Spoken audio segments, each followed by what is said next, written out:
Hello, everyone. My name is Güven Çözel. I lead the UCLA Architecture and Urban Design MSAUD program technology studio, along with my colleague Benjamin Enemoser. And today we have a very exciting uh, presentation for you that will feature a number of very prominent speakers in the field of extended reality. And I really appreciate all of our speakers and the participants today. And first of all, I will get to introducing them all one by one, but I would like to talk a little briefly about what we do in the postgraduate program at MSAUD. We basically focus on year-long research projects with architecture students, but diverge into, I would say, very specific but multidisciplinary and transdisciplinary research projects. And particularly in the technology studio, we focus on extended reality and machine learning applications from the perspective of cyber physical systems. So in a way, our goal is to make sure that we look at the existing technology with a practical as well as a critical lens, and then we devise projects that are spatial in nature, and um, and then think about how ways in which we can prepare for the future from an architectural lens, so that we train the architects that have levels of competency that go beyond just mere a standard practice of construction. Because I think one thing that I think is really relevant and that is directly tied to today's theme, which is about virtual presence, is this notion that majority of our daily activities are actually happening through technological frameworks and interfaces, especially given our current context. And I think it is very important to develop not only pedagogies but also design perspective about what the rules of those new virtual environments that we occupy are, what are natural ways in which those environments could be inhabited, and how can they be more conducive to proper methods of socialization, productivity, and of course also entertainment. So without further ado, what I would like to do is I would like to share my slideshow. And before I proceed, I would like to thank the Department of Architecture for this great opportunity to bring in all these incredible people on our um, Zoom symposia. Previously, we have done these in our campus at Culver City, which is this big warehouse building, and then we would have an all-day event. However, given the situation, obviously we cannot do that. Therefore, it is actually even more crucial that that we have the presence of such valuable, such incredible lineup of speakers today. So let me share my screen.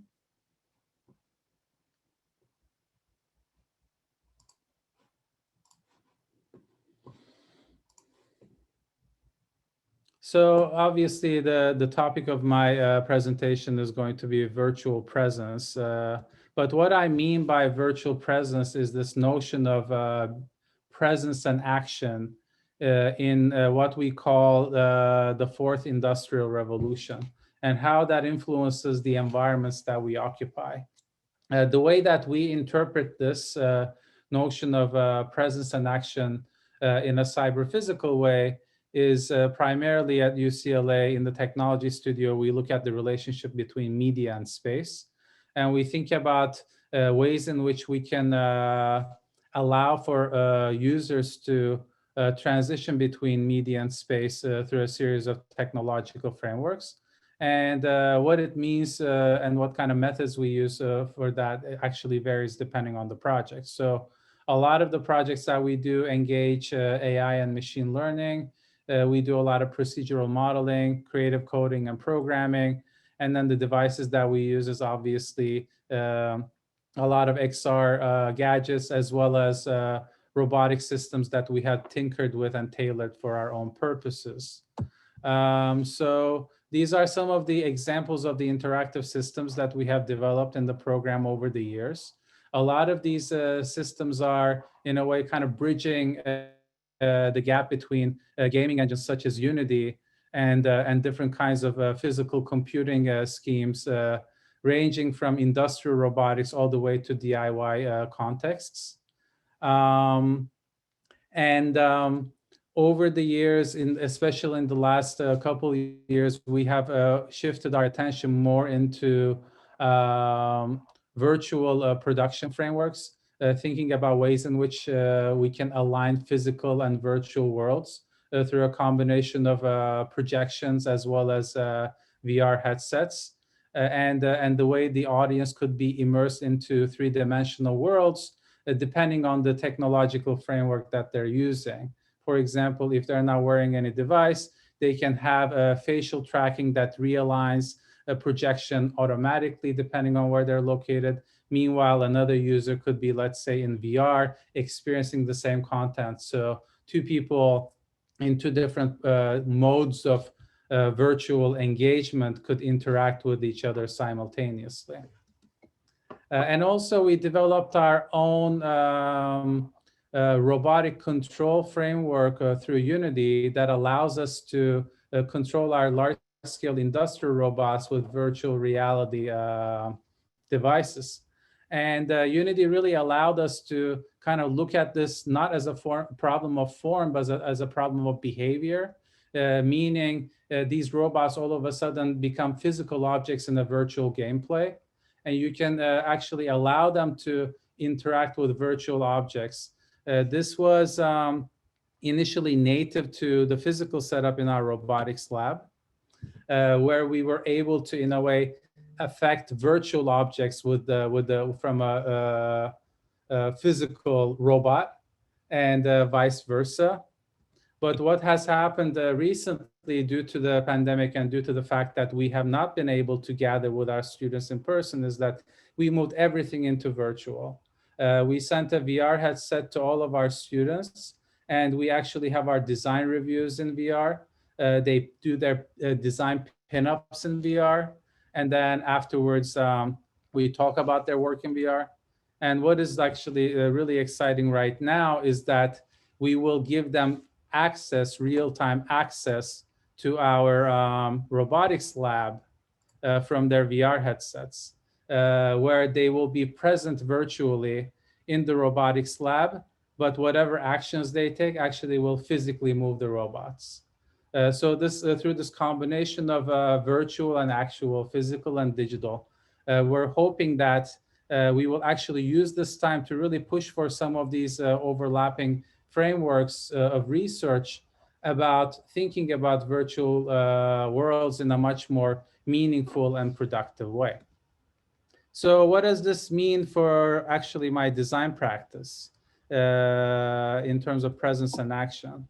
Uh, a lot of these cyber physical systems, in a way, kind of date back to this project that I have done in my office with Google called Cypher, which is an interactive robot embedded with a network of sensors and the LiDAR sensor. And based on the proximity of the audience, it actually physically changes its shape. And through that transformation, you can actually first experience this technological framework as an object that has, in a way, set of behaviors on its own. Micro scale transformations through the proximity of a very close by, much larger transformations that are detected by the LiDAR, a machine learning scheme that only allows a sculpture to be interactive towards the motion of humans rather than any other object in motion. And also through a virtual reality scheme that is tethered to the actual sculpture itself, you get teleported inside the sculpture, and all of a sudden, the thing that you experience as sculpture becomes architecture. And once it becomes architecture, you can actually think about this almost like an oversized accessory, because your connection to the outside world is cut off, and you're starting to experience the world through this virtual means. And you can control the environment with your gestures. But once that environment is being controlled through your gestures, the actual envelope of the sculpture changes its shape real time. So people can actually detect where you're located, scaled inside the sculpture, as a kind of a virtual agent. But your activities are actually perceivable, and they initiate change in the physical world. And this is what you see in a way in the VR world, in this kind of like membrane-like formation that allows you to not only change the shape of the boundaries that you're seeing, but also the lighting and the color of it. So you actually have direct influence in the architectural ambience of the environment that you're occupying.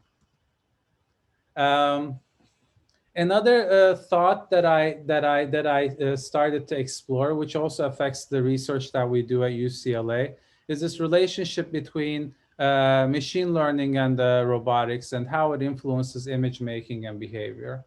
This particular project, which was a large-scale robotic installation that we have done in the Istanbul Art Fair, is consisting of a projection of different generated cityscapes that are based on a machine learning library that combines multiple different kinds of surveillance footages from different kinds of cities. And it generates this kind of fabricated deep fake of a world city in a way, and projects that towards the walls. And through that projection, what you're experiencing in a way is the kind of like the creative side of an iterative surveillance system.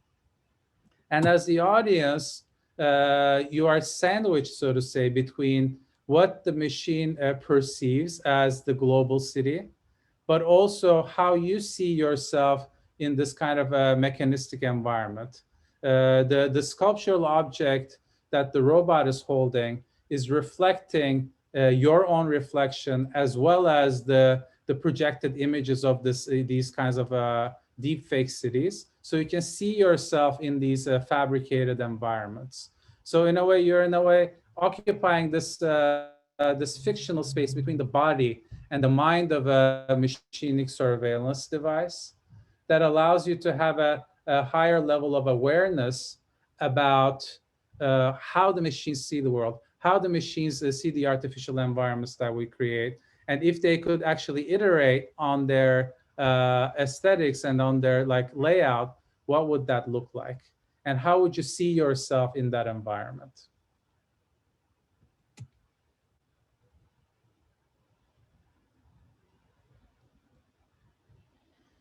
The next project that I would like to talk about is Persuasion Machines, which is a collaboration between myself and Karim Amir, who's the director of the Netflix documentary, The Great Hack. So this notion of how machine learning affects privacy frameworks, how the construction of surveillance capitalism actually feeding off of the physical environments that we occupy was the starting point that we were in a way projecting from.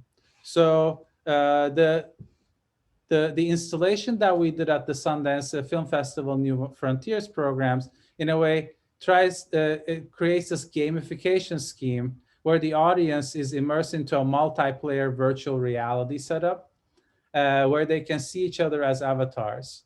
And the projection scheme in the physical world actually allows the audience to almost perceive this as some kind of theater production, so that you become, in a way, actors on a stage, but you are not really aware of it because you're immersed in this alternative world.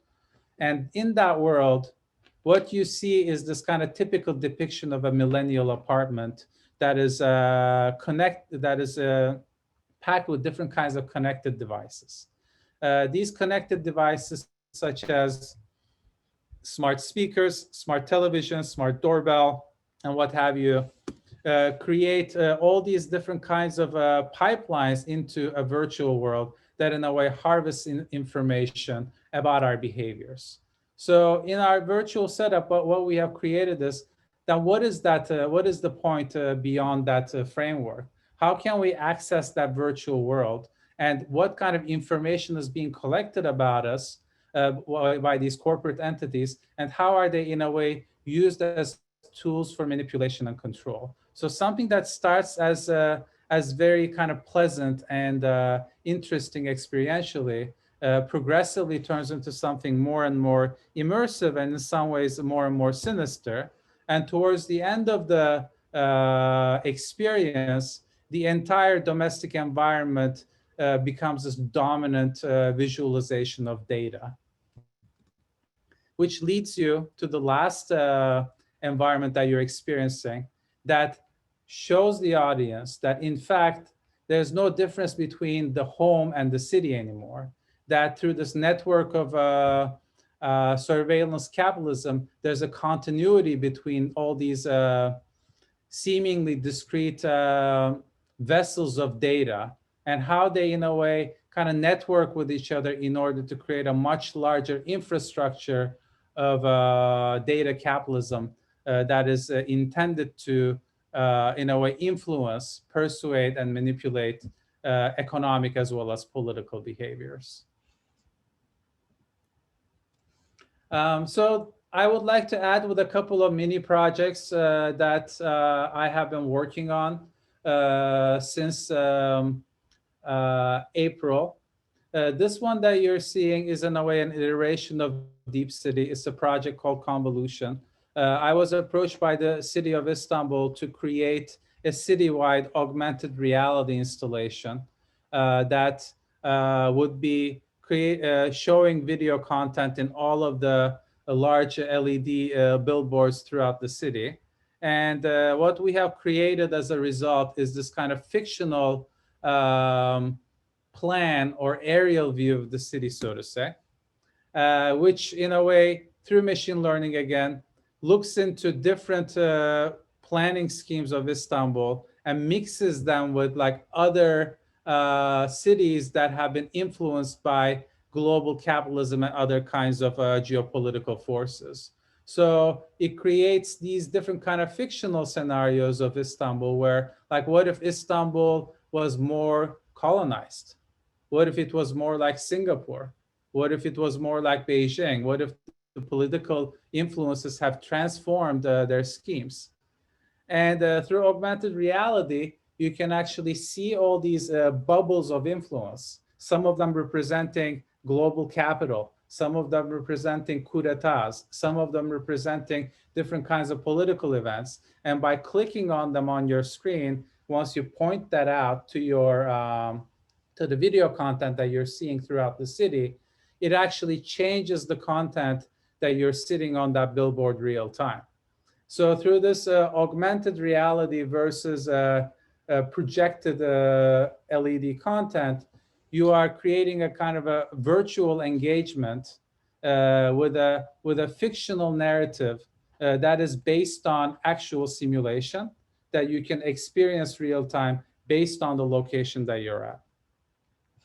And lastly, I would like to show you this mini project, which is this mass project that we have devised about digital identities.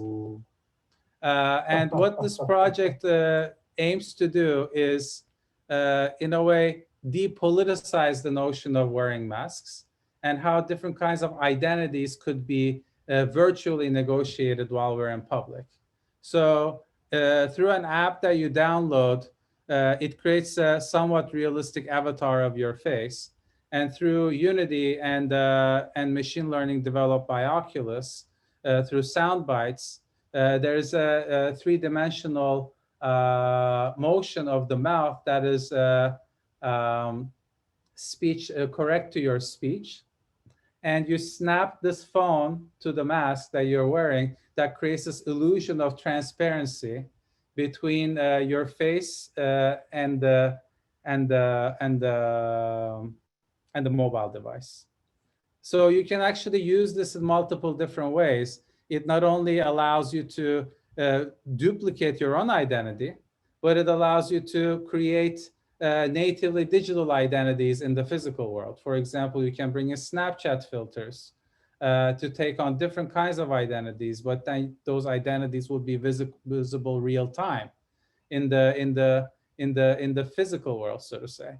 Or you could create situations such as speech to text. This was something that we really tried to do during the protests over the summer, is that, while you're speaking, what you're speaking could turn into slogans, and it allows you to communicate with an audience without the interruption of the mask.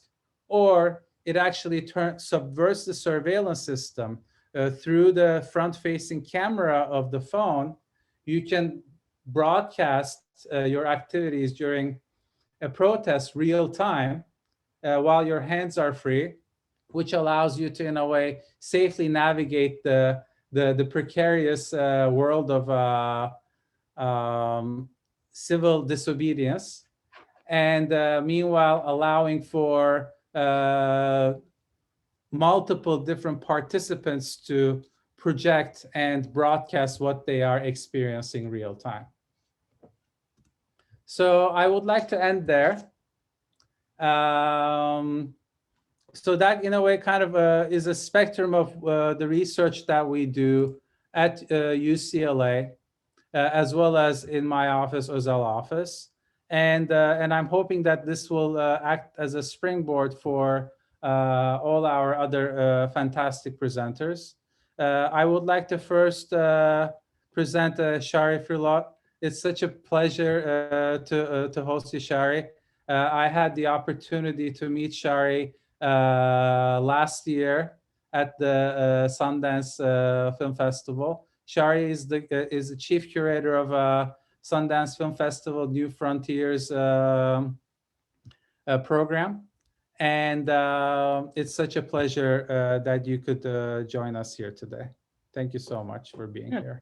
Thanks for having me. I'm really excited to be a part of this and this conversation. And I'm excited to present, to speak to this topic. And I thought I would do it in kind of going through the design process of building the 2021 edition of New Frontier.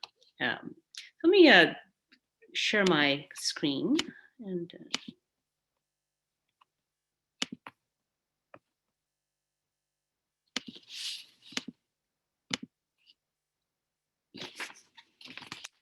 so, the pandemic obviously was going to necessitate us to present online in digital. And when that became obvious, we were really scared because our exhibition is incredibly ambitious. And we were just trying to figure out, like, how are we going to do this? I'm just realizing, there we go. You can see this now. So we had to, it basically forced us to start from scratch. And we had to ask some really basic questions about what we do and who we are. And so, well, we build our exhibition. We always want to meet the audiences where they are. In Park City, that means to approach them through their bodies. That's why our exhibition's always been kind of an immersive affair. And in this case, we needed to figure out how to approach people where they're living today in quarantine and isolation. And that's essentially, the live stream landscape. And then we had to ask, well, what were we doing? How are we building the exhibition in Park City? We were basically building the exhibition in brick and mortar venues. We had several venues in Park City. And inside those venues were VR headsets, computers, screens. They were all networked by cables and satellites. And they were all being presented on human beings. And those human beings also had devices, computers, phones. And this entire foundation is something that we have been often referring to as the biodigital continuum. And the more we thought about this, the more we realized that we were always presenting upon the biodigital continuum. This time we would do it again, except for instead of putting it in our venues, we would be putting it in people's homes. And that's how we would build this show. And all of these devices, whether in Park City or in people's homes, are connected by fiber optic cables and a network of satellites. So once we had figured that out, and since the venue would be virtual and we could put it anywhere, we decided to stay very close to the material reality of what it was, people's devices in their homes that are connected via cables and satellites. So we decided to situate New Frontier as a journey from people's hometown to a satellite that orbits the Earth alongside the International Space Station. Now, once we figured that out, we had to really then do some soul searching. The most important thing that we had to do was to identify the qualities of our festival, that who we are, what our values, what was our mission. We are artist driven. Our mission is to champion artists whose practice embodies independent artistic cinematic expression. We champion diverse, ambitious works. The show often includes like custom prototypes and a wide range of formats. We're also a creative community, really important. We're passionately, New Frontier is a world building project that is fueled by artistic visioning and creative conversations between artists and their audience. And finally, we are a discovery festival. Sundance and New Frontier, our festival experience is defined by the magical sense of serendipity, meeting new people, running into old friends, discovering new things, being around an incredible group of artists and cinema lovers. So this reaching to our roots, finding the source, the heart and soul of what the festival was, really helped set our priorities and how we were going to build the 2021 exhibition design for New Frontier.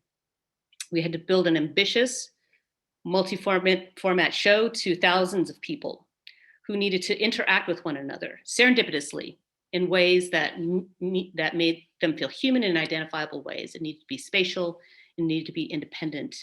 You need to have a lot of agency. And so that's what we did. So I'm going to show you just a quick, I'm going to show you a quick little intro to the environment that we built, and then I'm going to take you through the environment.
And so now I'll take you through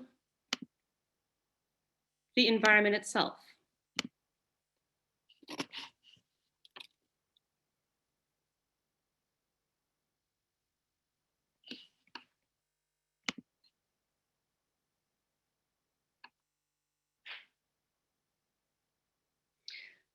So we built the exhibition, but once we realized that we can actually build an exhibition set on top of a social network that can enable thousands of people to come together, 250 people at a time, in infinite instances of those rooms, we realized that we could do more than just build a gallery. We could actually host premiere parties for all of the films that were premiering at the festival. And then we did one better and also made a cinema house that enables hundreds of people to come together, talk before the screening, and then watch the screening together on a giant big screen. This is a VR, this platform is interchangeable, VR and laptop accessible. The cinema house is a fully immersive environment, so that's a VR only environment. But let's go to Film Party. I'll take you to where people would go after every screening to go and meet the artists and meet each other and talk about the films. So this is a Film Party. This is a big party room in the sky. There's 6 screens around the room that basically celebrate the films that were just premiering. And who's over at the bar? Let's go. Oh, that's one of our New Frontier artists. That's Sam Green. Let's see. Now I'm going to test this because this might be some audio feedback, but I'm able to go and have a chat with him. Hey, Sam. Hey, Shari. How you doing? Good, I'm just hanging out here. How long have you been here? Like a couple weeks. So I'm showing a bunch of UCLA architectural students and people engaged with really cutting edge architecture, the environment that we presented your work in a couple of weeks ago. Yeah. Maybe you want to just kind of hang out together? Come with me? Sure. Okay, Yeah. cool. Where should we go? Let's go into this room where Ma Belle, My Beauty, that party used to be. Okay. All right, cool.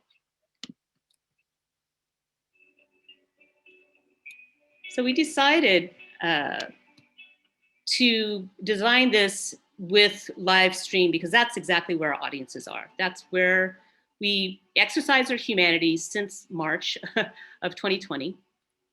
And there he is.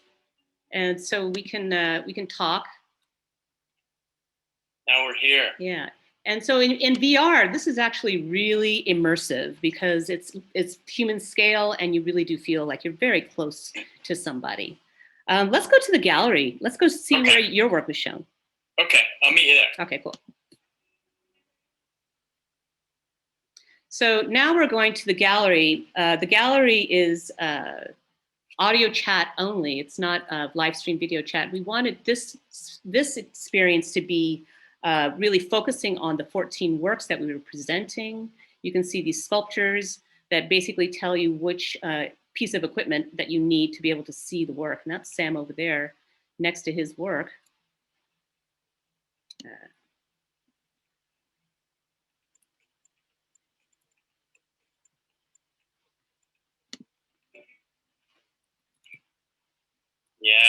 Yeah. It's a billboard. It's a billboard. I always show people the best seat in the house in this venue, which is over here, where you can really see the Earth, see the spaceship orbit the Earth, and it's a very contemplative and meaningful place to put an exhibition. I thought. Especially given what was going on, the crazy stuff that was going on in that Earth. Hey, thanks, Sam, for helping me out. Yeah, of course. Hi, everybody. I'll see you later. Hi, I'll just be at the bar for another year. Okay. I'll catch up to you a couple times. Bye. All right, bye.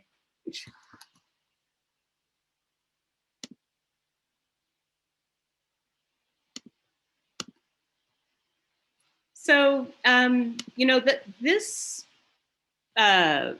was really fun. But what was really surprising was the environment was beautiful, the concept was really working, but it was when the people were there, when there were hundreds of people there talking to each other.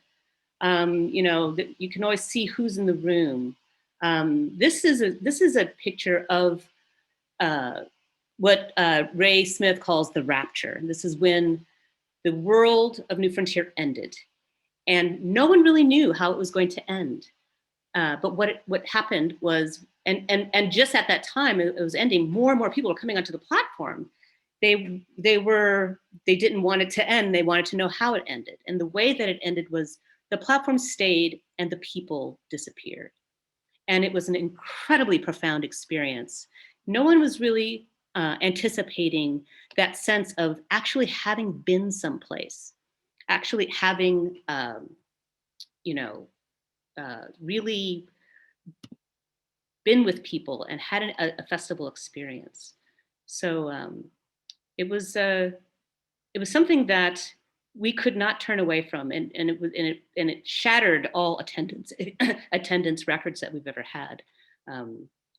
So that's I'll stop there, and we can take questions at another time. But thanks for allowing me to share that process and that slice of our festival with you. Thank you so much, Shari. That was really incredible to see. And I don't know if you had a chance to see what we're talking about in the chat right now, but it is actually, as Aaron said, a tech demo that worked flawlessly, which almost never happens. So, just really, really mind-blowing stuff. Congratulations again. Okay, so I would like to move on to our next speaker, Tony Parisi. Thank you so much, Tony, for being here. Tony is the global head of AR/VR ad innovation at Unity Technologies. He is also a pioneer of virtual reality, a serial entrepreneur, an author.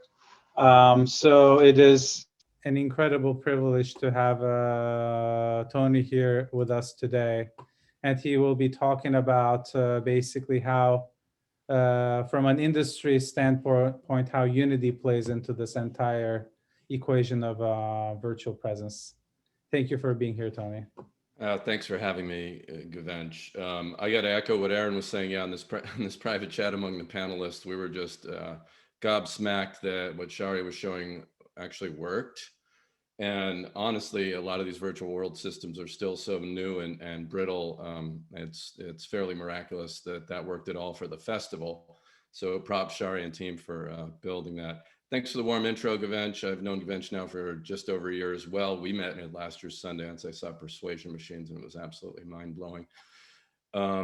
Yeah, as Gavench mentioned, I'm going to talk to you for a bit about how Unity plays in this world.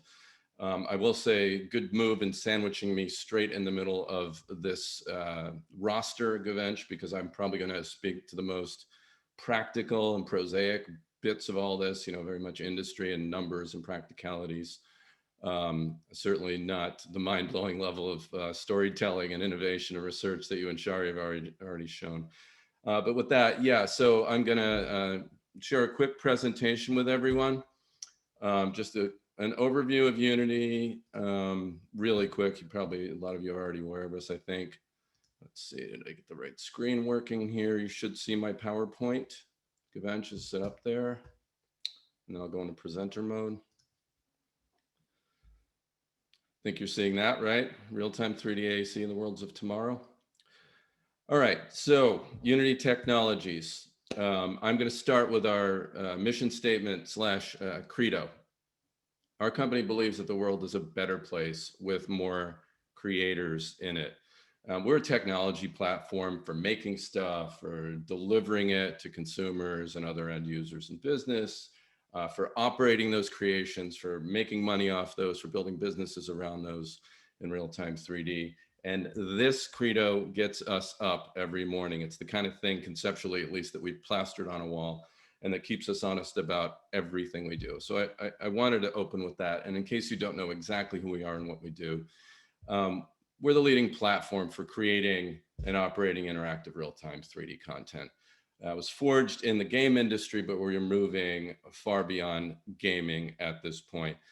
Forged in the game industry because this is an industry that for years was one of the only ones that had business models around it that could justify the cost of production, the cost of investing in technology. I mean, there's a real business around the video game industry, as you're probably aware. It's actually bigger than the film industry at this point. And so that's kind of where it stood for the first decade of Unity's existence. But as we began investing in the technology for powering VR, AR, extended reality, mixed reality, whatever you want to call it, across all these platforms and providing all of these affordable tools to creators who can start for free, never pay for the tool if you're not making money sufficiently or if you're not in a for-profit business. And because we had those tools that we were providing were so accessible for building real time on every kind of VR device and every imaginable platform, what we found is that other industries started coming to us. I joined Unity a little over 4 years ago when the company effectively had this problem of everyone's using our tech for doing VR and AR, automotive, the film industry, all kinds of different business applications, marketing firms, big consultancies doing visualization. But the company at that point really kind of only knew how to build a business around game software. So they found me, I was out in the wild at that point working on some VR startup, in fact, and I've been in the industry of immersive tech for over 20 years. And I joined to help the company figure out how we could start powering these other industries. And what we're seeing now, 4.5 years later, is we're starting to build businesses and help people build businesses using visualization technology across all of these segments. Specific to AEC, and what's probably most interesting to folks in this room, on top of the Unity creation system and engine, over the last few years, we built something called Unity Reflect. So that is a set of purpose-built tools for people doing architectural visualization in real time. And it incorporates BIM data. It helps people do everything from simple facilities visualization to building complete digital twins of physical things. Obviously, that is not, that's comprehensive of the equipment and people and other things that would happen in a building. It's not just about the building data, but clearly that is the foundation of it. So Reflect is out in the market now, and I'm going to show you a couple of use cases of what's going on with Reflect. And then I'm going to kind of get a little more sort of far-fetched and, thinking farther down the line about where this tech could go in this area and a little more, bullseye to the topic of this panel. But I think it's important to understand what's happening in the ground with real commercial development, because that commercial development keeps Unity in business, which allows us to provide the tools that keep all of you folks doing research and making amazing creative content like everyone else on this panel. Here we go. So let's talk about a project that's near and dear to my heart and talk about how right now real-time 3D and AEC are helping with building the real world. That is design and visualization to make things that actually exist in the real world. And this is probably what most of you are familiar with 3D in general in architecture, and real time has sort of come to the fore in doing this, which is we're using 3D technology to render now in real time, not just for a still image or a linear video, something you can interact with, to visualize buildings that don't exist yet, or to help visualize construction projects where we are remodeling things. And so this is a great project. Back at the end of 2019, it was just total circumstance and timing. I was living in New York. My wife and I were thinking about a move to New York. I live in San Francisco. And I was hanging out there, and it turned out that shop architects had been using Unity Reflect, or at least early versions of Reflect and the Unity engine, have been working on this project at 9 DeKalb Avenue. That's right in the center of downtown Brooklyn, not far from where I was staying at that point, to visualize what's going to be the biggest skyscraper in the city of Brooklyn.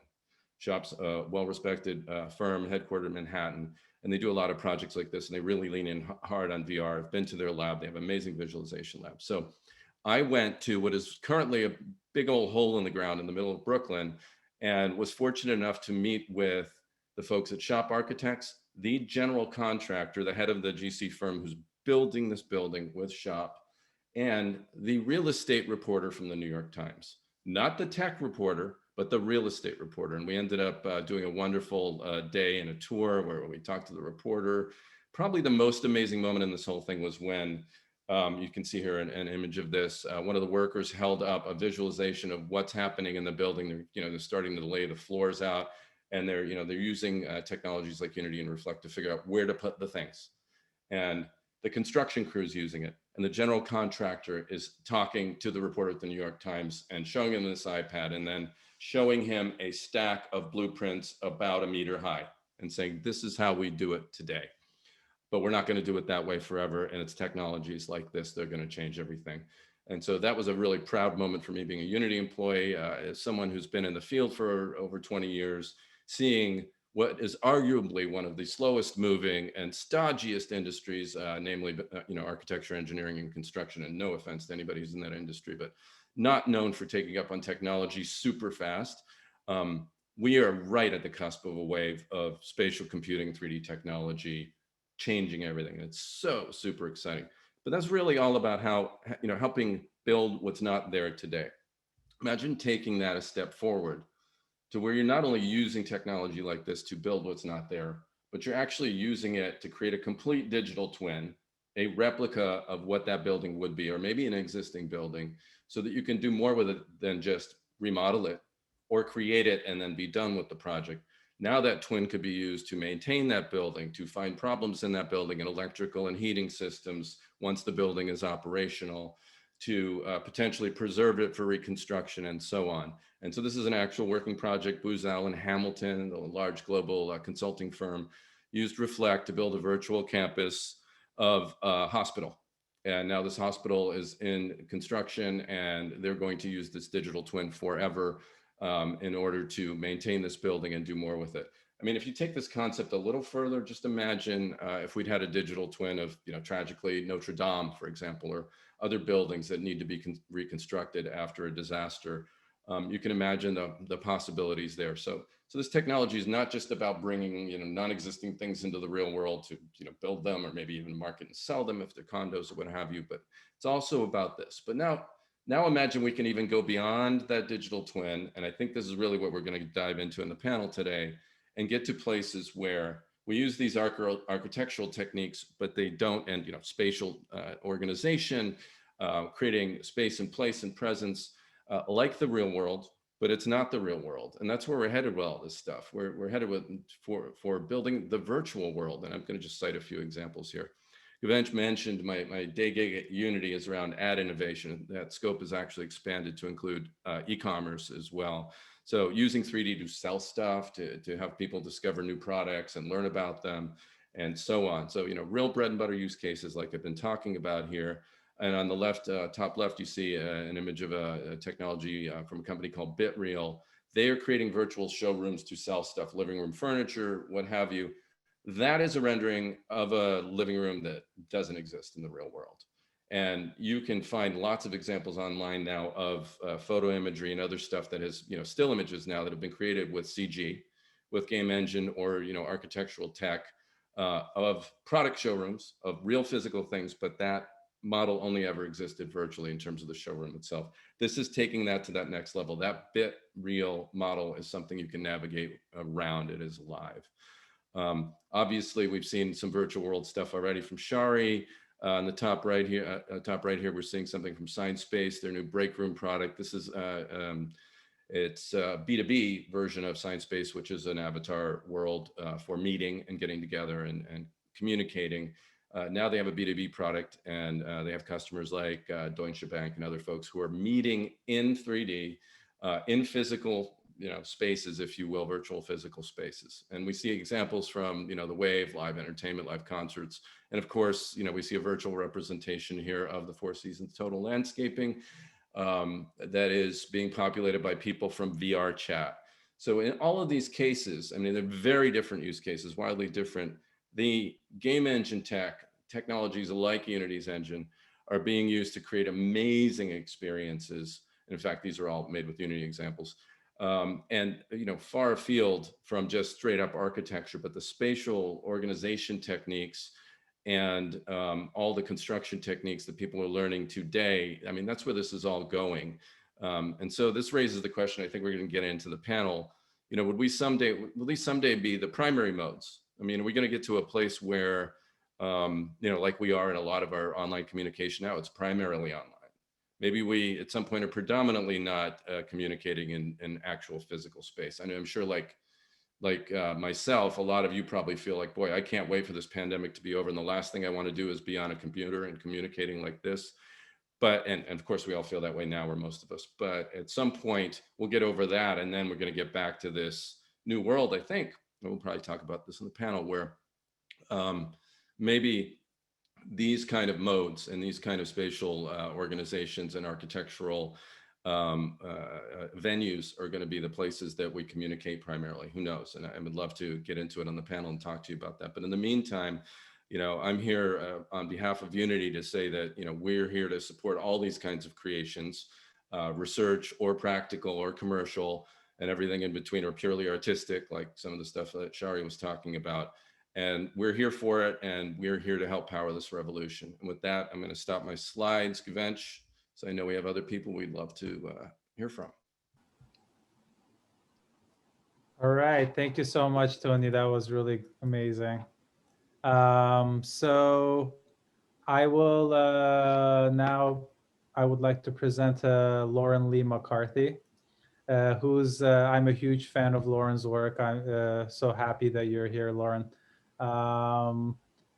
She is a professor at UCLA's Design Media Arts program, obviously an artist and also computer programmer. What I really admire about Lauren's work is that not only that there's a highly innovative technical aspect to the work, but somehow the work doesn't rely on that. The work is like super culturally poignant and relevant, and I think, you know, when we look at especially art that happens with a media-centric technological perspective these days, it is usually relying on a lot of technological wizardry. But Lauren's work is much more nuanced and carefully crafted than that. So thank you so much, Lauren, for being here today.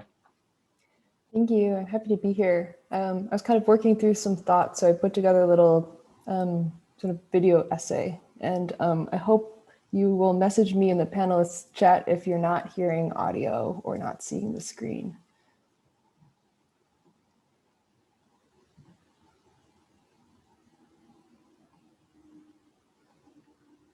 Oops.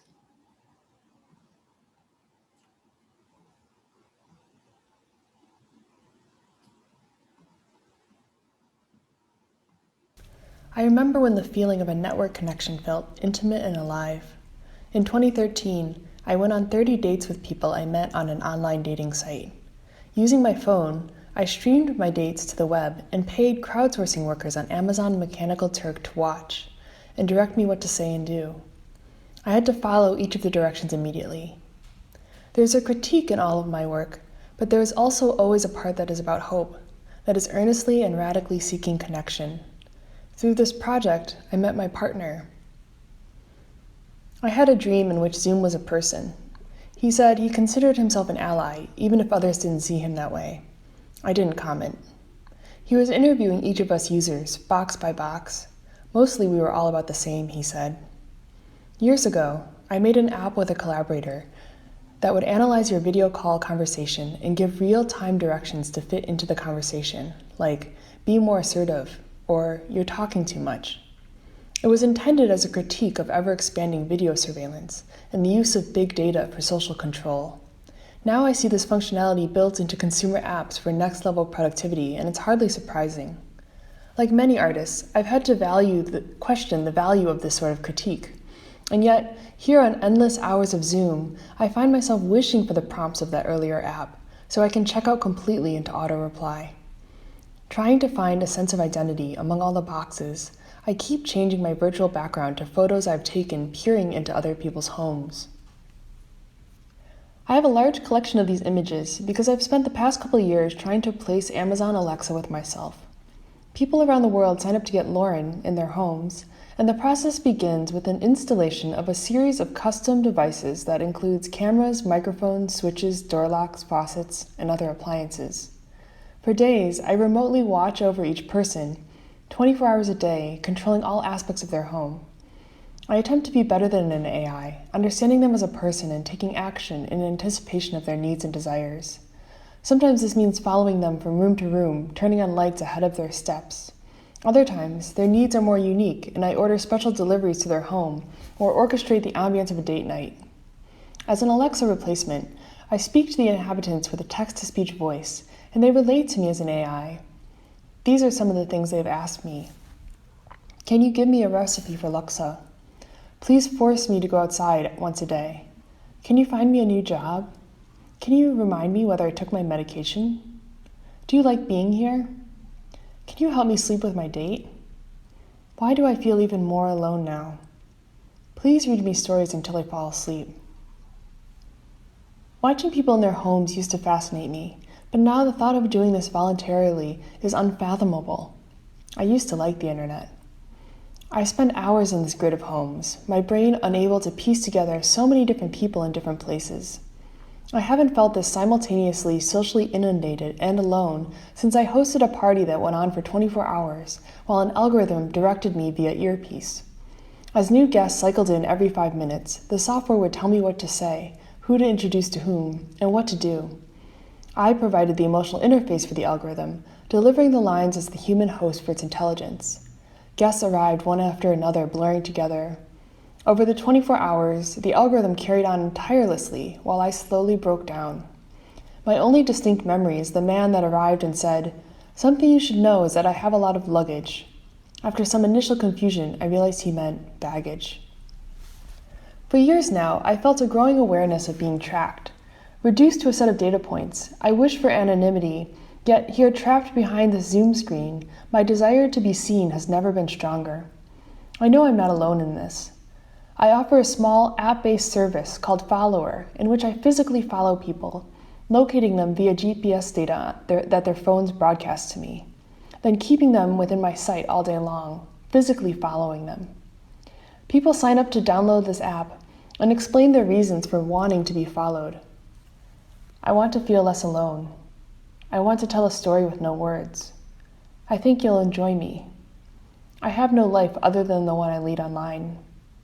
I want someone to see me at my best. Nobody reads my blog. Of course, requesting a follower points to the privilege of not feeling subject to constant surveillance already due to your appearance or identity. You can say, "Follow me." You can say, "Turn off the lights." You can say, "Wake me up at 7 a.m." You can say, "Unmute me." I am captivated by the ways we are taught to interact with algorithms and how this shapes the way we interact with each other. I'm questioning the simultaneous technological and social systems we're building around ourselves. What are the rules? What happens when we introduce glitches? And as we waited in the middle of everything last March, I kept thinking about how later had taken on a new importance. It had been elevated from that place to which we'd relegate anything that did not really concern us to a place where we'll do everything. I built a web interface to facilitate a series of online chats with people where we would make plans for a later date, when we would be able to go outside again. I fantasized about these later dates, being in the same space as other people, reaching out and touching, shared surfaces, breathing, talking, anything really. It is a performance in 2 parts. In the first, we chat and imagine together our first meeting. Where will we go? What will we do? What will we say? This future plan gets saved as a sort of script, and one day, when we're allowed to meet again, they receive a request to meet and we enact the script. This is part 2. We were planning with each other while we were negotiating with the future. What season will it be? Will we be able to embrace? Will that place still exist? We talked about the first days when frantic decisions were being made, and each of our personal boundaries closed in as we began to feel unsafe with one another. We acknowledged the discomfort of trying to find a stable place in a situation we refuse to accept as normal. We make extremely specific plans, subject to change. Our conversation was the opposite of a Zoom grid. It was 1-to-1, slow, text only. I called this piece a performance, but with the camera off, it felt like the first non-performance I had experienced in weeks. The interaction is about waiting instead of streaming, and in this lack of bandwidth, we're left space to imagine. The person on the other end, whose presence we are only certain of at brief moments when messages pop on screen. The later with this person, when we will meet in highest fidelity. The days and months that will unfold after this exchange. This was the first in a series of projects over the past year, trying to deal with the profound isolation I felt, stuck behind screens, backgrounded by a pervasive fear, suspended in time. I think most of us were feeling it. With the murder of George Floyd, that anxiety exploded into rage and grief and took over the streets, simultaneously bringing us together and pushing us further apart. Our understanding of who's trustworthy, what is safe to do and talk about, shifted, while the medical advice continued to evolve and update. Avoid surfaces, check in with your friends, don't wear masks, don't call, give them space, keep 6 feet, do take a stand, protest the right things, don't fly, don't talk about politics, restaurants are open, schools are unsafe. Feeling completely disconnected, I heard talking is dangerous, trying to break through. Showing up on doorsteps, I deliver a monologue via phone screen and text-to-speech. We proceed, discussing danger, safety, the future. Over the months, we have learned to say things via text that perhaps we couldn't in a more embodied way. That feeling of holding your breath and daring yourself to press send. Could this form of typing, speaking, open anything for us?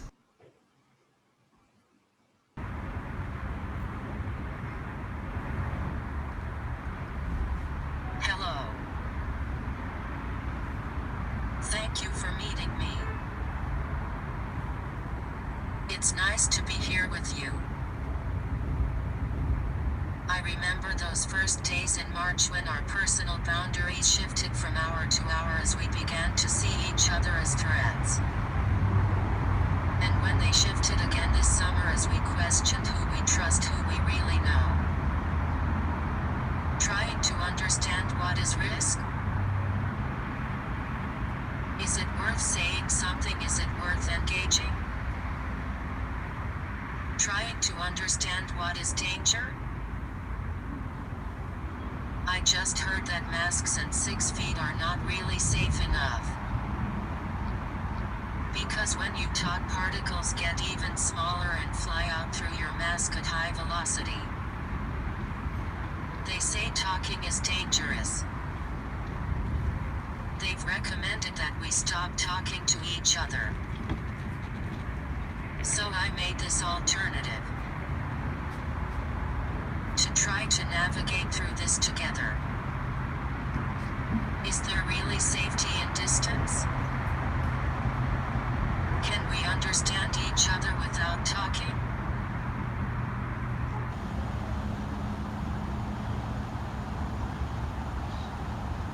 Sometimes I feel like listening is more dangerous than talking.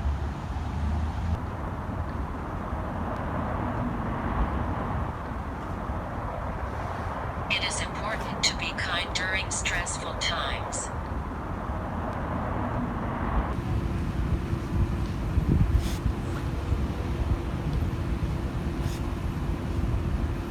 It's hard to hold all these different contexts in. Anybody that can live in solitude is a powerful being.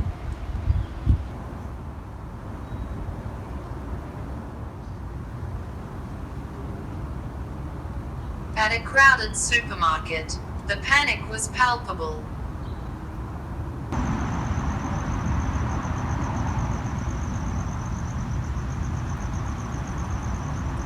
I care about you immensely. By the end of 2020, it became increasingly hard to tell what existed beyond my computer screen. Months of caution began to induce feelings of extreme recklessness and futility. In a last-ditch effort to get close, I sent a performance called Sleepover via text message to friends, a holiday offering of my live body outside their home. We have only text communication. I spend the night out on their lawn, each of us thinking of the other's physicality, seeking presence. This series of recent works is about isolation, breakdown, wanting, danger, disconnection, grief, frustration, communication. Searching through the piles of apps and channels we exist among now, can we push the right data through to write our desires into reality? That's all. Thank you.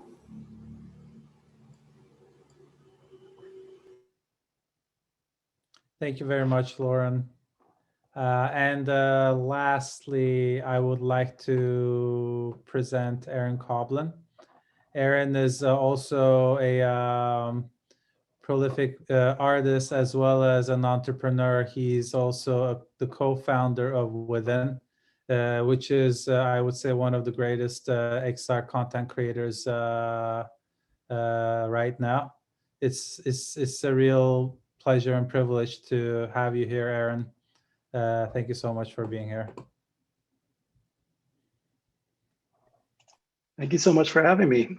I'm going to go ahead and kick off the first piece, which is getting screen sharing working. Hold on one second.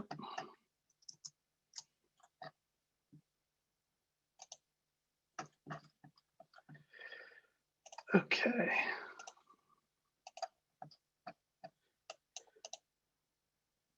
Cool. Hopefully everybody is able to see that.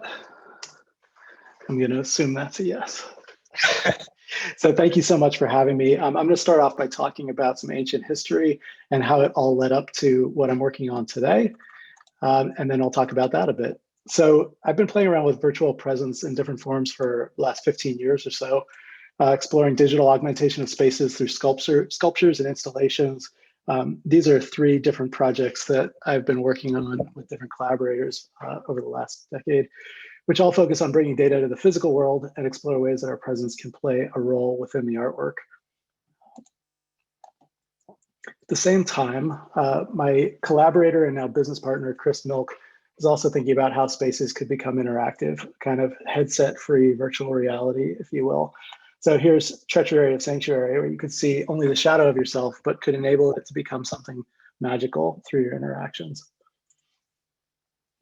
So Chris and I were working together since the late 2000s, making music videos and interactive art projects, but we really love making installations with a real world physical component. Making physical objects allows the body to be present and gives a sense of scale and impact that really couldn't be achieved on a screen. That said, the screens did allow us to reach millions of people across the planet, and the dream was for us to be able to share the physical artwork with millions of people, which would then be, we were able to do this actually in the Tate Modern. So this was an installation called This Exquisite Forest that we were able to put together and bring millions of people into the same space to experience it together. But this felt like it was quickly approaching the limits of scale for immersive art until this happened the following year. Probably many of you remember the introduction of the first almost practical consumer-oriented virtual reality headset, the Oculus Rift Dk1. So Chris and I immediately started a company to figure out what the potential of this new medium could be. It was actually originally called Verse, but well, I'll get into that in a second. So the first part that I want to talk about is presence and the kind of idea of democratized access to that presence somewhat, given a lot of constraints, especially at this stage. I think what we were first struck by was the ability to be somewhere, to move somebody from one place to another. And it was a lot of what we loved about those installation projects, the scale and the sense of presence. But now you could democratize that, send it around the world instantaneously and share it with almost anyone, which was amazing. So this is how we built Verse, which is now known as Within. The idea was to build, distribute, and produce some of the world's best immersive storytelling in virtual reality. It's an app that exists on all virtual reality headsets, and it could be a trustworthy place to find great stories in VR. We threw around the term HBO of VR a few times. It was quite optimistic. The app's still alive and well, and we're continuing to add curated content to narrative content, which pulls you into stories in VR.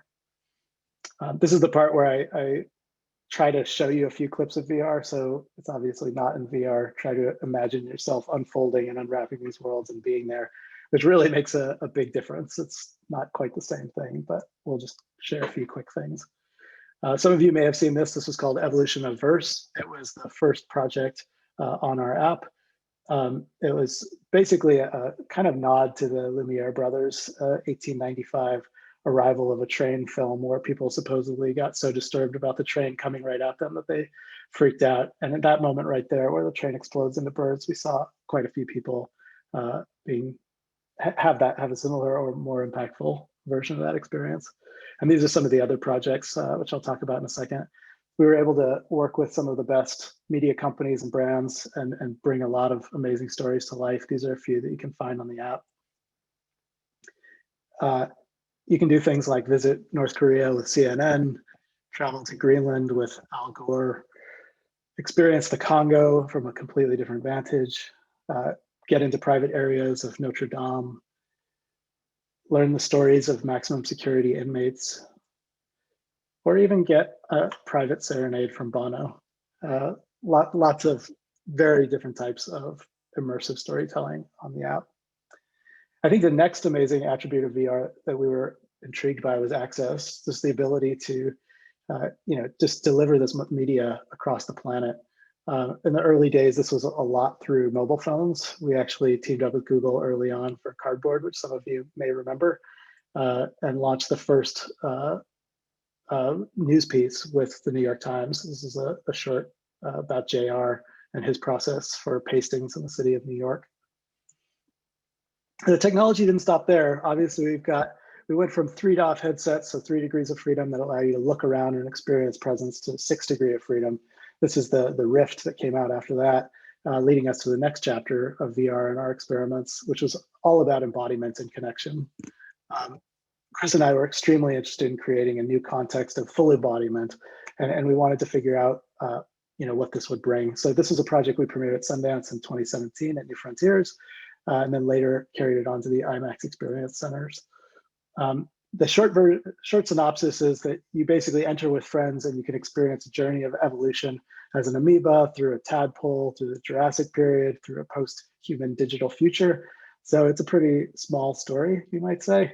The idea was that you and your friends can enter and embody these creatures and go on a shared journey where you learn how to interact and be these new characters and all that they have to offer. And it was just amazing to watch people moving and laughing in totally new ways. I'll talk about that more in a minute. Very brief side note, we're also extremely excited about augmented reality. The first version of this obviously was some of the earliest versions were made mainstream by Apple and the introduction of ARKit, making the iPhone and iPad kind of able to be surface aware and allow you to create stories that would take place on your tabletop. This obviously meant animated characters, which seemed really perfect for kids. So we created this application called Wonderscope, which is basically using augmented reality to bring these magical worlds into your home and allow you to explore and bring those stories to life. So the way that it's actually working is kids are seeing text on the screen and they're reading it out loud. And as they do, that's making the story unfold right in front of them. We realized quickly that kids did not want to be reading stories. They actually wanted to be interacting. They wanted to be a part of the story. So we continue to evolve that and take it to the next stage, which we think is larger spaces, more immersive exploration, and allowing kids to actually like walk around and be inside of those in a more active way. So we're continuing to experiment with this now, and more good stuff coming on that front. The app has tons of different types of stories. Most of them are focused on combining learning with EQ skills and developmentally valuable narratives. They're also really fun. That's Blob, our friendly host. Just a quick note on some of our goals. We wanted to create AR content that engaged people physically, emotionally, and imaginatively, encourage critical thinking, and makes the user integral to the story. That was a big learning for us. Educating with facts, but even more emotional intelligence skills is a big part of this aim. And we partnered with Apple to put together a series of events in Los Angeles with the LA Public Libraries and LA's Best, which is an after-school program where we gave 500 kids their first experience with AR, and they really loved it. And we learned a ton from what they were excited about and what their thoughts were. So we keep dreaming about what's possible in VR, asking ourselves kind of what is the killer use case for virtual reality in 2020, 2021. Over the course of the first 4 years of VR production, we learned so much. Something we saw consistently was that time gets compressed in VR. People, when they're engaged and active, something clicks and things shift. Next thing you know, 5 minutes turns into an hour. People are also coming out laughing, and strangers are actually meeting each other in completely new ways. This is shared experiences in Life of Us. People just meeting each other for the first time this way was such an incredible thing to witness. And it really, some great friendships and even partnerships were formed in the experience. Another thing we learned is that it starts with functionally a blindfold, and then you get lost doing something that's amazing and you stop thinking about anything else. So the ability to lose your inhibitions is really real and quite exciting. And of course, presence transports you and makes for a sense of human connection. We knew this from our documentary work. Going places is incredible, and there's a real sense of connection when you see somebody at human scale looking into your eyes and directly communicating with you. Then in May 2019, the Quest was released, and this was finally a 6 degree of freedom VR headset with no cables, no sensors, no computer, and meaningfully, now we have a $299 all-in-one headset, which is ready to deliver incredible VR a much more accessible way. So we knew this was going to change the game. So the release of Quest helped us see all kinds of new potential uses for VR, but I think one in particular really stood out. Chris and I were suffering from tech startup lifestyle, and we realized that our health was trending in an unfortunate direction. Problem is that at-home fitness is pretty darn terrible. We saw, treadmills, rowing machines, everything. It's really not fun. The paradigm is basically copy somebody doing something that's repetitive and try to distract yourself from something that you really kind of wish you weren't doing. This is people in the pandemic getting rather creative with their alternatives to home workouts. But we thought we could use immersive technologies to change these activities into something that could be fun and meaningful for people. We wanted to make a sport from the future. So we set out next to marry up all our learnings with a lot of reading and research. We were especially interested in what this guy had to say. This is the Godfather of Flow, Mihaly Csikszentmihalyi, and he created his principles of flow, which say that we must have a task that we have a reasonable chance of completing, be able to concentrate on what we're doing, have clear goals, receive immediate feedback, act with a deep and effortless involvement that removes from awareness the worries and frustrations of everyday life, allow people to exercise a sense of control over their actions, and with those attributes, concern for the self can disappear. We noticed that this aligned with a lot of the observations we were having from our first learnings in virtual reality. We thought VR was a natural medium to deliver on these needs, and we thought that we could use VR to, and all the ingredients that it brought to make a fitness experience that might actually make you love instead of loathe using your body at home for exercise. So we built Supernatural. This has been probably the biggest project that either of us have worked on to date. And I'll just give you a really quick commercial overview of what it is. So basically, it's a home fitness service that uses VR to bring you across the world to experience something akin to a sport from the future. This is a little look at what it looks like. You're basically moving your body, you're lunging, you're squatting, you're batting your way through challenges that's set to amazing music and beautiful environments. And there's expert coaches that are there kind of cheering you on the whole way, and also helping you with form and making sure you're really doing things in a healthy way, all set to music you love. And this is continuing to evolve. We have some new modalities and exciting things coming to share very soon. I just wanted to really briefly touch on the music you know and love piece back from our music video days and interactive music projects. We just believe that music's a direct injection of feeling in your heart and soul. And we established a lot of partnerships with world's top record labels, which adds so much to the experience. But this is the kind of thing we get to see every day now. Supernatural members talking about their experiences. Back in May, this is Chelsea saying she was shocked that she was actually smiling during her workout, something she never experienced before. She posted this photo in the middle on day 30, claiming that she'd never worked out 2 days put together before, and now she's 30 days in a row. And all the way on the right, she's at day 60, a proud, confident mom that transformed into somebody who loves having fitness as part of her daily life. And I think this is really what our biggest goal was as people who have struggled with fitness. We like surfing or riding our bikes or outdoor activities, but every time you bring it home, it really feels drab and painful. So could we really convert that? And it's exciting to see that's working for some. This is another member, Chesney, who says that Supernatural saved her life and she's never exercised and enjoyed it before. Pretty awesome stuff. I love seeing quotes like this, recognizing a dance floor in my living room for the first time. And this is a look at a community that's growing quickly, tens of thousands of people across the country, all ages and backgrounds. And we're really focused on making a fitness experience that welcomes everyone. The community on Facebook kind of blows my mind. There's so much love and encouragement and support. Sometimes I can barely even believe that it's the internet. I think this application of technology is really improving people's lives inside and out of VR, and that's really exciting. I think the ability to have an awesome immersive experience but then take something away, both physically, literally, and kind of emotionally, is pretty powerful, and maybe one of the superpowers of the medium. So with that, I've used up my time. Thank you. I hope you could try Supernatural. I'm happy to start having a discussion with y'all. Thanks for having me. Thank you so much, Aaron. Okay, so what I would like to do right now is go through a series of questions for each speaker that we had today, and which are going to be targeted questions towards a particular person. And then afterwards, I'm going to have a series of general questions that I'm hoping is going to generate conversation and discussion between us. And then afterwards, I will look into the chat to see if there's any questions from the audience. And then we will wrap it up and go from there. So I guess maybe I can go in a reverse order. So my first question could be to Aaron.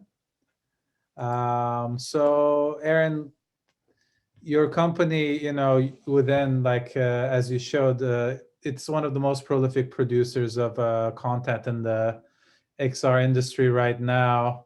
And as you showed, even though VR itself has a history of, I would say, a couple decades, commercially accessible VR has a very recent history, around 6 years or so. So first of all, congratulations for building up an entire company in such a short period of time on such new technology. But what I would like to get to is, although the technology seems to have crossed the threshold of affordability, especially with the most recent headsets like the Oculus Quest 2, I would love to hear your thoughts on why VR is not as mainstream as many in the tech industry expected, and what you consider to be some of the, in a way, shortcomings of the technology and user experience, as well as your difficulties as somebody who is creating content for it. Yeah, I think it's a great question, and I'm not sure that I have the perfect answer, but I know that it is a multifaceted conversation.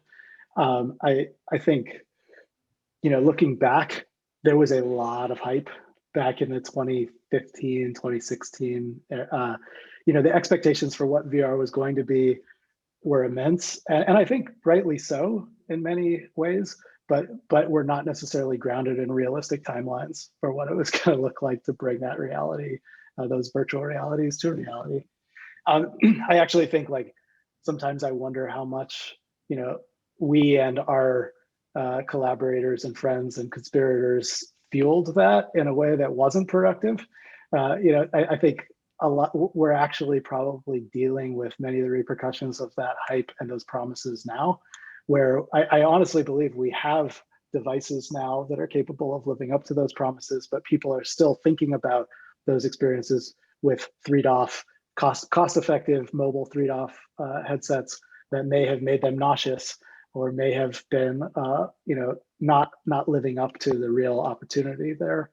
So I think, had we launched in 2015 the mainstream conversation about VR with the Oculus Quest 2, I think it would have been a game changer, completely different circumstance. There haven't been enough of these devices now.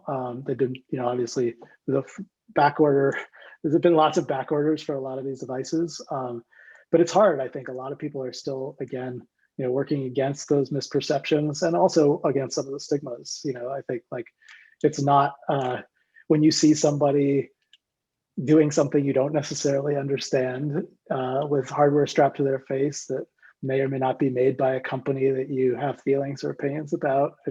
It's just a very nuanced conversation, and it means something different for different people.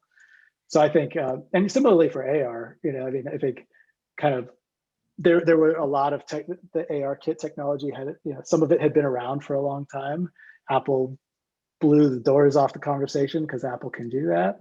And then, it's still not necessarily in the state that it's going to be in the very near future, I'm sure, because the technology is amazing, but it's not evenly distributed in the future, to use some William Gibson quotes. But I don't know, that's my perspective. I'm sure others have different takes. And there's a lot to it, again, back to the costs and the cables and it took a real dedicated person to get into VR, 5 years ago. I mean, in my mind, the problem with VR in some ways is different than the problem with AR, right? I consider somehow AR to be a much less almost controversial psychologically and socially platform, but a much more complicated problem to solve, because you have to align virtual content with the physical world real time. You're not only relying on particular positional data. So it's like there's a lot to do from a technical perspective, right? In order to create something compelling in AR. I just remember like 6 years ago at the Venice Architecture Biennale, when I did like the first like AR intervention there, where we hid digital content into a physical exhibition that you would unravel as a kind of like this covert guerrilla style embedded installation into a physical exhibition. And it's really hard to pull it off from a technical perspective. However, from a psychological perspective, I think there's also like a threshold of fear in VR when you, in a way, kind of visually cut people off from the outside world. And it is really easy to forget that other people might be watching you. Especially this happens in contexts like Sundance and what have you, where you're experiencing VR publicly. And I find that to be actually one of the most interesting parts of being engaged with such exhibitions and what have you. And we try to take advantage of that at Persuasion Machines, in the sense that you start acting in ways that deviate from how you would normally act in public, because you, in a way, forget through immersion and VR your connection to the physical world and the social baggage that comes with operating in the physical world, right? I'll let somebody else chime in, but I just want to inject. I think you're totally right, but I also think we're going to see chapters of different fears and anxieties, right? If you imagine how AR plays out and you all of a sudden get to a fidelity where you can't discern what's real and what's not, there's going to be a whole different like chapter of these topics and conversations. I think like for VR, you raise a lot of good points about physical vulnerability in public spaces, which is its own topic. But then I think there is at least an awareness that you're not in reality here. Yeah. That you're kind of like giving yourself away consciously to that place, and you're kind of like hopefully safely, you're in a safe place and ready and willing to do that. But yeah, it's not simple. Like there's the technical considerations, there's logistical, and there's all the social and kind of personal aspects to these topics. Please, by the way, any of our other speakers, if you would like to participate in these questions, they're not only limited to that one individual. So please feel free to chime in. I would jump in on the VR conversation. The thing about VR that is that's really fascinating, that that Supernatural kind of gets at, is that it scales your physical presence. It scales your physical ability to be somewhere, to inhabit. And we're still kind of early days, really taking advantage of that and maximizing and optimizing that. And it's really different from what you can do with your phone and with AR. You can actually like transport a conversation. This is what we found in New Frontier. When people who would show up in VR and talk to people who were on the laptop, they were actually able to show affection. They were able to hug, and they felt the closeness of other people. And it was interesting because the people in VR, they would hug and they wouldn't feel it, but everybody else around them felt the hug, and you could feel the energy of that. And that's something really important to note, because it's more than just a cute thing. It actually scaled those participants' physical existence into something. So I do think that we're just scratching the surface with things like Supernatural and on what does it mean when you bring the human body and the information of the human body into the circuitry of these digital landscapes, biodigital landscapes, really. So maybe then I can ask one of the general questions, because I think it is directly related to what we're currently talking about. So in as we all know, in popular culture and science fiction, occupying virtual worlds usually has a bad rap. And I'm just curious, why do you think that virtual reality is perceived to be a dangerous medium in that regard? As producers and critiques of virtual content, like, what do you think could be the efforts that can be made to recalibrate the conversation about virtual reality?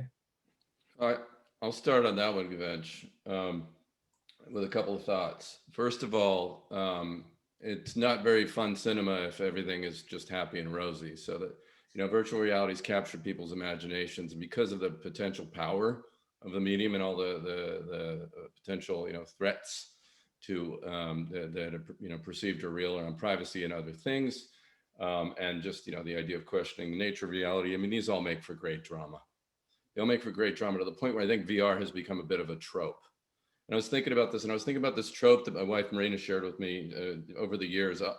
Every time we see a movie with some thugs in it, and you see some thugs with long hair or a mohawk, and these are people, they have a gun in their hand, and so they're a bad guy. If you put a bass or a guitar in their hand, they're a rock star. It's literally the same outfit. It's like a leather jacket and long hair, but it's become like this trope that's like the bad person. And VR has become this trope, which is like, this is scary tech.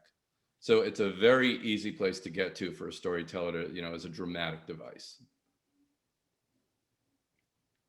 And I'll also add to that, like, every single new medium starts out with the same reaction, right? Like fear and dismay. Be it writing, radio, whatever. The mind goes to all the horrible places and things that could be done. And not like your film so. example with evolution of verse, right? Like the train, yeah, exactly, just like you're saying. Exactly. Yeah. And that's not to dismiss those concerns. Right? Every single medium has brought with it new challenges for humanity, and certainly lots of destruction and chaos, and also amazing, wonderful beauty and other. So I think it's really up to us to show the use cases, and that's part of what we've been focused on. Is like, what can we do here? I personally have been focused on, like, I grew up with a computer. I'm hunched over a laptop. I'm using my mouse. I have bad sight, bad posture, and all of a sudden I'm trying to use the future of computing, and I'm like out of breath. I'm sweating. I'm forced to stand up straight. I'm like using my body, and I feel like it's finally computers and technology bending to the needs of humans versus humans bending to the needs of the technology. I think that's a really interesting positive aspect of it. And there's lots of positives I think we can focus on, at the same time. Yeah, I would add to that. Like, when you think about these mediums and the way that they get shaped by people, and especially artists and designers, exploring the creative potential for them, it bends to the needs or the desires or the imagination of people working with it. And I think when I think about a lot of new technologies, especially ones that are cost prohibitive or just harder to get your hands on, I think that's one of the biggest concerns for me. It's like, who has access to experiment with this and be part of that conversation that's shaping in the early days what is being done with this tool and where it goes. So I think, you know, when you talk about how do you kind of deal with some of the scary parts or the dangers of these technologies, it's really thinking about those lines of access and how you break them down so that if there are these problems, we at least have a lot of different people, different perspectives, you know, sharing their experiences and talking together about how to, what are the red flags and how do we deal with those? That's a really interesting point, and I think it serves as a great segue to the question that I was planning to ask to Tony, because I think what is really interesting and in a way incredible about Unity is this point of entry to Unity as a platform is free. That it is not like any of the other design software or gaming interaction software where you have to pay a hefty price, you have to be a big studio, you have to, in a way, even just to like improve your work. Like for example, the asset store is an incredible asset to have for you know, people that are not that professionally engaged with the creation of that content from a technical perspective. So I think it really creates a very helpful and accessible platform for multiple different kinds of people from different kinds of demographics or interests and objectives to like engage in. So it really, I think it really empowers the creators and the users. So, but moving forward, like, what do you consider to be the challenges for Unity to continue this, like, in a way, mission to democratize content creation? Well, I got to tell you, And it's funny. yeah. It's funny, Gavaj. Sorry, did you have more to the question? Because it's No, timely this that is you're good, asking me this is this. good, yeah. Because I was just having a conversation just today with someone who wanted to learn some 3D modeling. And they're playing around with a package. I shall not name what it is, but it has a 14-day free trial. And all, you know, and I'm thinking, and that's all they have. There's no learning edition. There's no other thing. And I'm thinking, okay, 14 days. I mean, maybe you're going to open that thing twice in 14 days. I mean, you might open it and try it. Then you're going to forget about it. You put it away. And then you're like, one day you want to actually learn it. Your damn trial's up, right? I don't understand that. I mean, I understand, you know, longer period trials. I understand that people need to make money, and this is an expensive endeavor, and you need to hire the best professionals. And this is a very capital intensive exercise. And then I then, after they expressed their frustration about that, it made me realize and appreciate that Unity is still doing this, where we're effectively giving away the entire creation stack. I mean, to the point where, and you know, I really can't talk about, you know, financial details and plans for the company, but to the point where this is often a, you know, an area of debate. But we continue to come back internally, I mean, but we continue to come back to this idea that we need to foster creation worldwide. And that, you know, basically we're paying it forward, and that the folks who learn this stuff ultimately are going to be gainfully employed. And the majority of them are going to do the right thing in terms of honoring the terms of the license agreement, where at some point they should be paying us for using this software. So, but it's, you know, it's something that the company has, you know, discussed a lot, and we continue to believe the best way to move our mission forward so that more people can create is to just give these tools away until folks are in a place where they can succeed professionally with them. I mean, we're releasing other products that are priced differently now, that are built on top of the core tech. We have plenty of other services where we're making money, but it's still something we want to stick to, which is just like anybody should be able to grab Unity, start learning, get the learning materials, like you mentioned, the asset store, you know, cobble together stuff to start to put together prototypes without having to pay, though the asset store is also a marketplace where people sell their wares and folks can make money. And people will pay for certain plugins and models and so on. It's just fundamental to the ethos of this company. And, you know, I can't speak to and predict the future, but I imagine it's going to be that way for some years to come. Talking about accessibility and platforms, I want to turn to Shari and talk a little bit about the New Frontiers platform this year for Sundance. And obviously, it's a huge technical feat, you know, that kind of like multiplayer gamification of an entire social structure is an incredibly difficult thing to do. And really impressive. I just wanted to hear your thoughts about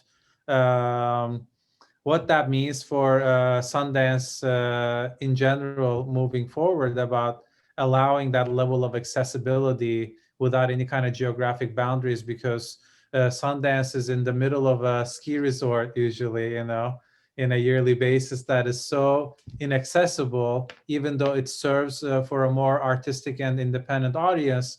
However, there's a huge industry infrastructure behind Sundance that in a way kind of creates less of a access for people from a geographic and resource perspective. So having this online and having such an incredibly interactive platform for allowing for people to socialize, allowing for people to, in a way, do business in virtual environments. How do you think that that can transform the in a way the ethos or the mission of Sundance in general? Yeah, it's an interesting question, and probably answered differently if you talk about the film side versus New Frontier, because the film economy is very different from what, you know, New Frontier is involved with. And so while at the same time, in the same breath, going virtually has produced the biggest Sundance Film Festival in history. We showed more films and more people attended New Frontier than ever before. I think maybe it was markedly seen in New Frontier. We quadrupled our attendance. You know, I think that for New Frontier, we cannot go back. We have to continue to build from this. For us, it was a watershed year. It solved so many problems for us. We could never show we could never admit the number of people that wanted to see the show. We only had so many number of, you know, headsets in these venues. And this time, you know, Oculus partnered with us and gave us headsets for all of our filmmakers. Plus, we were able to the 5 million people who have headsets can access the festival in New Frontier. Have we solved the lines, Shari? Have we solved the problem of the waiting lines? There were no lines. We really did. And it didn't hurt that the pass that got you into New Frontier was globally accessible and only $35. You know, it was very accessible. You know, Tabitha Jackson, our new festival director, is also very interested in making Sundance more accessible. And, you know, New Frontier was in this place of whether or not the economic model is going to be art world, or is it going to be media? You know, is it going to be as many people to get there, or is it going to be rarefied? And I'm really seeing the opportunity to build and move forward with both of those models. You know, I really do see the opportunity, just seeing how, I'm kind of astonished how it worked in terms of how people were able to have that serendipity, meet new people, meet their audience. You know, filmmakers who, you know, make movies for, you know, streamers don't see their audience. At Sundance, they did. And that was a huge thing. That was that filled a kind of gap that's in the landscape right now. Very important to the creative community, but also really important to our cinema culture, you know. And so, and then, you know, we try to establish, you know, best practices with the social platform. That is to say, we staffed it to make sure that people were there. If, you know, somebody, you know, was acting up, there was somebody to report them.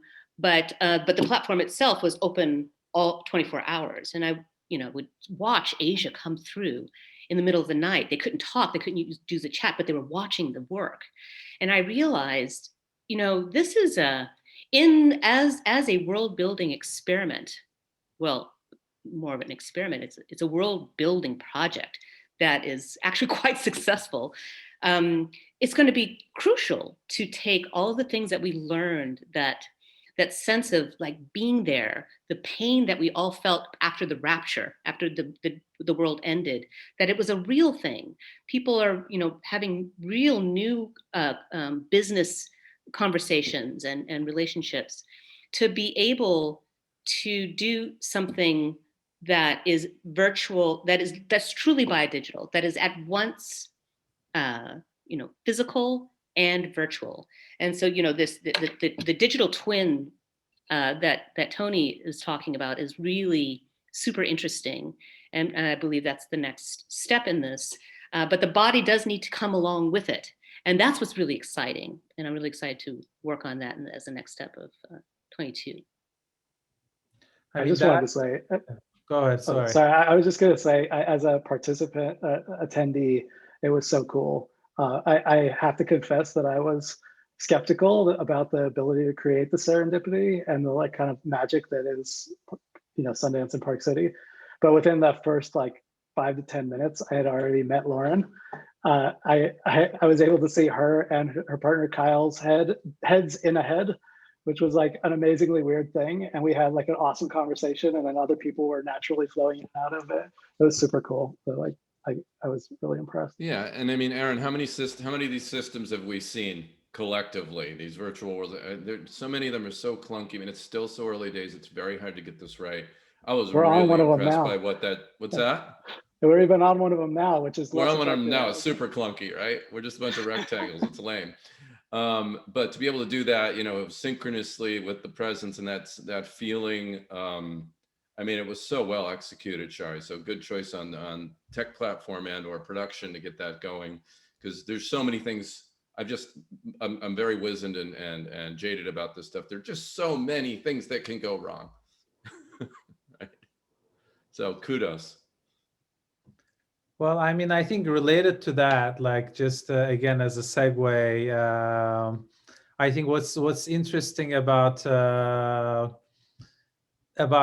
being present in a virtual social environment is in a way kind of about the representation of the self, and how that representation is in a way mediated by a technological framework.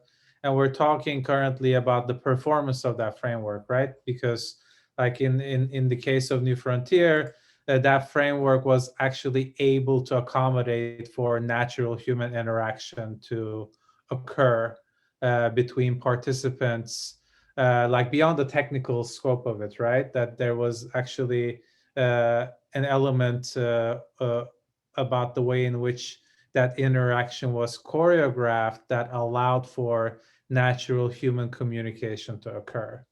And I want to pose a question to Lauren about this, because I mean, representation of identity and being present in the virtual, and how that in a way reflects upon occasionally messy human relationships, and being present in the virtual and the physical simultaneously seems to be a part of your motivation as an artist. So I would like to ask, do you think that technological frameworks by default are more naturally accommodating to the human interaction for particular purposes, since they are tools that are built for particular modes of interaction?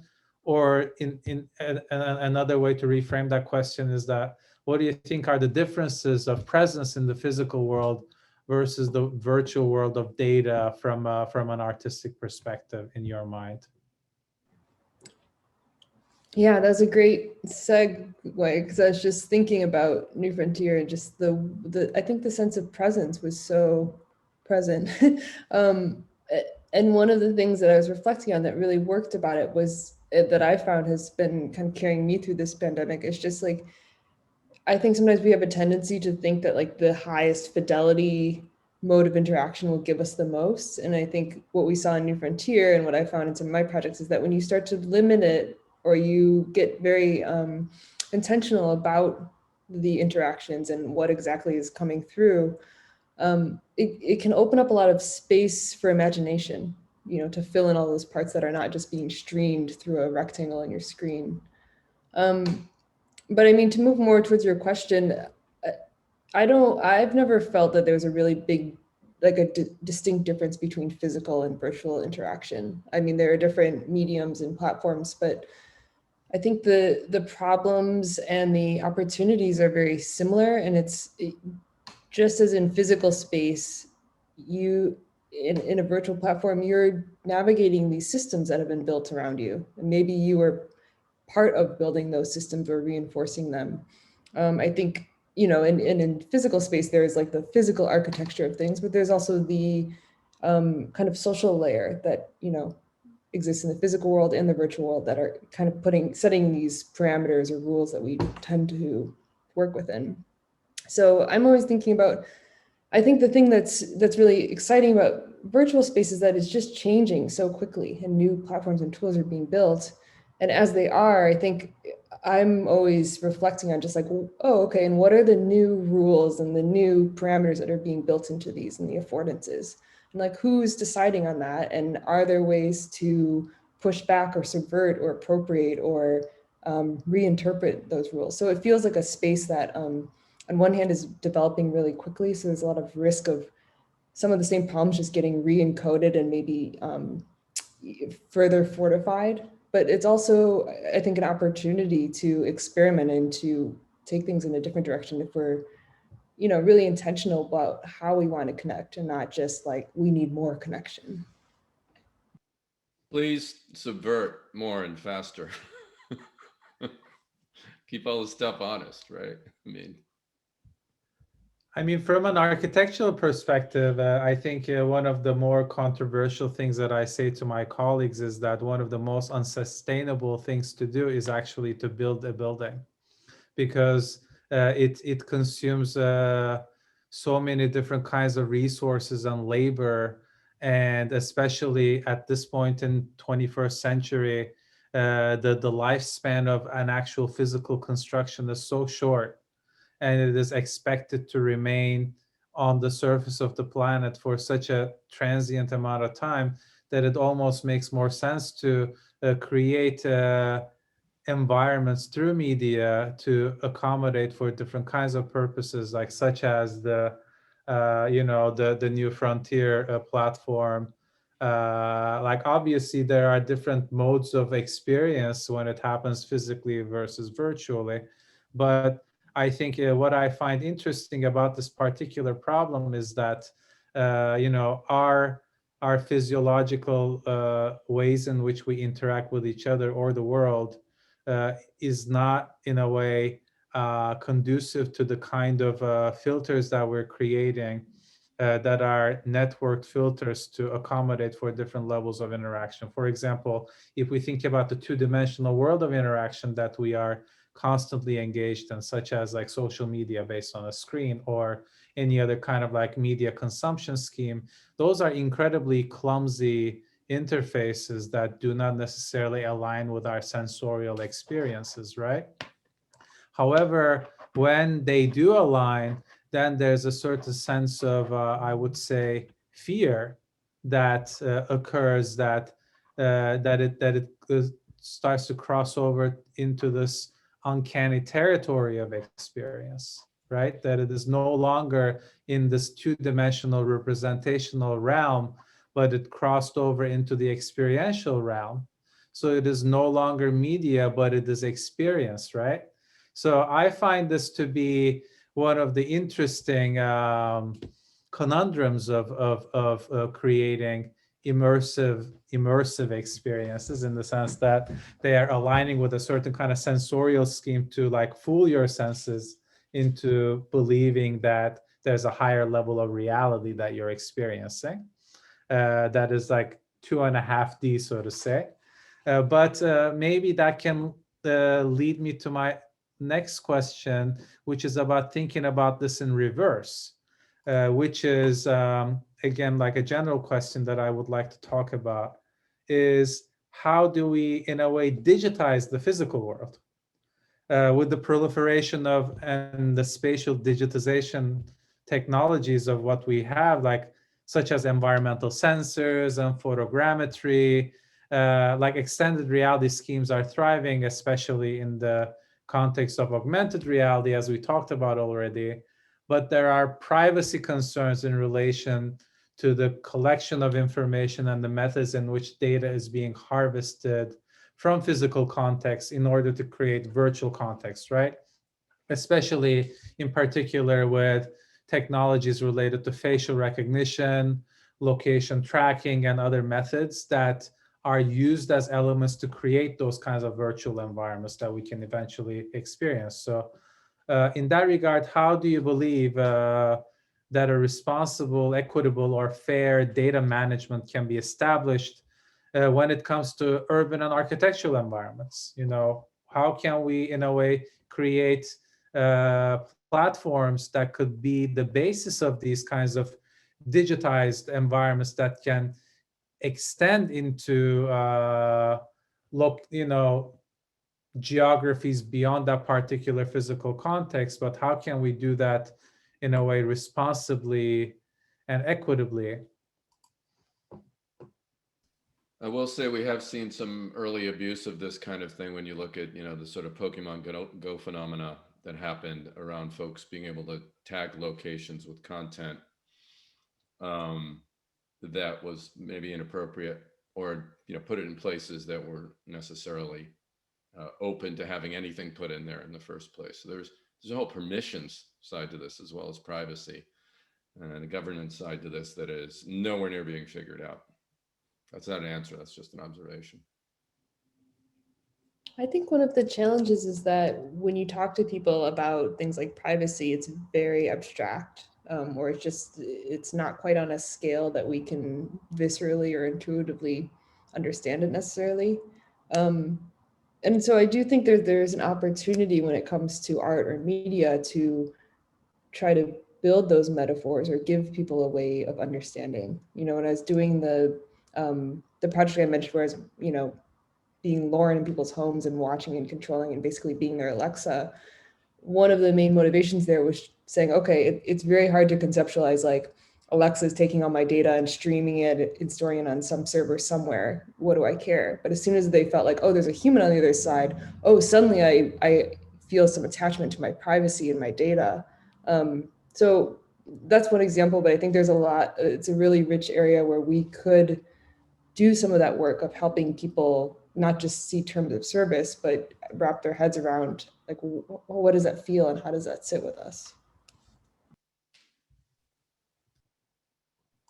I think this goes back to the AR VR thing about like kind of hidden consequences as things evolve. Like I actually think this will be more of an issue with augmented reality as it encapsulates shared spaces and social layers and interactions. I think the ultimate answer, some of the places we can find answers are giving control to the users, doing local processing as opposed to like cloud-based. A lot of those things are a lot easier for VR because oftentimes it is kind of in a safe space, and you can give user controls that are really simple and crisp and clear. Turn this off, turn that on, and they don't necessarily have the same levels of interaction, though there's a lot of overlap. But yeah, I think ultimately, one of the biggest, some of these topics tie in outside of AR and VR and are just about data and society. I think the challenges where you have the need for transparency met with aggregation of data and the problems that come from cross-pollinating those aggregated data sets to find individuals, and but like these are huge problems that will extend into immersive. Yeah, I have lots of thoughts, but I don't know if I can package them up nicely for this. I did notice that some people were asking some Q&A questions. I don't know if I should touch on those now or after. Yeah, I was just thinking like maybe we can just like wrap up our internal discussion and Cool. then I'll start addressing the audience questions, because we're also kind of reaching that time limit. But I would love to hear like a few last words about this last topic that we're discussing. I'd like to jump in because I do think there's a lot that has to be said about users' permissions and their own data. But then, it feels like to put something like this in balance, it's really a question of who gets to benefit from the data economy, and how do users benefit, but also creators. Creators are in a place right now that's really that really looks like what actors were back in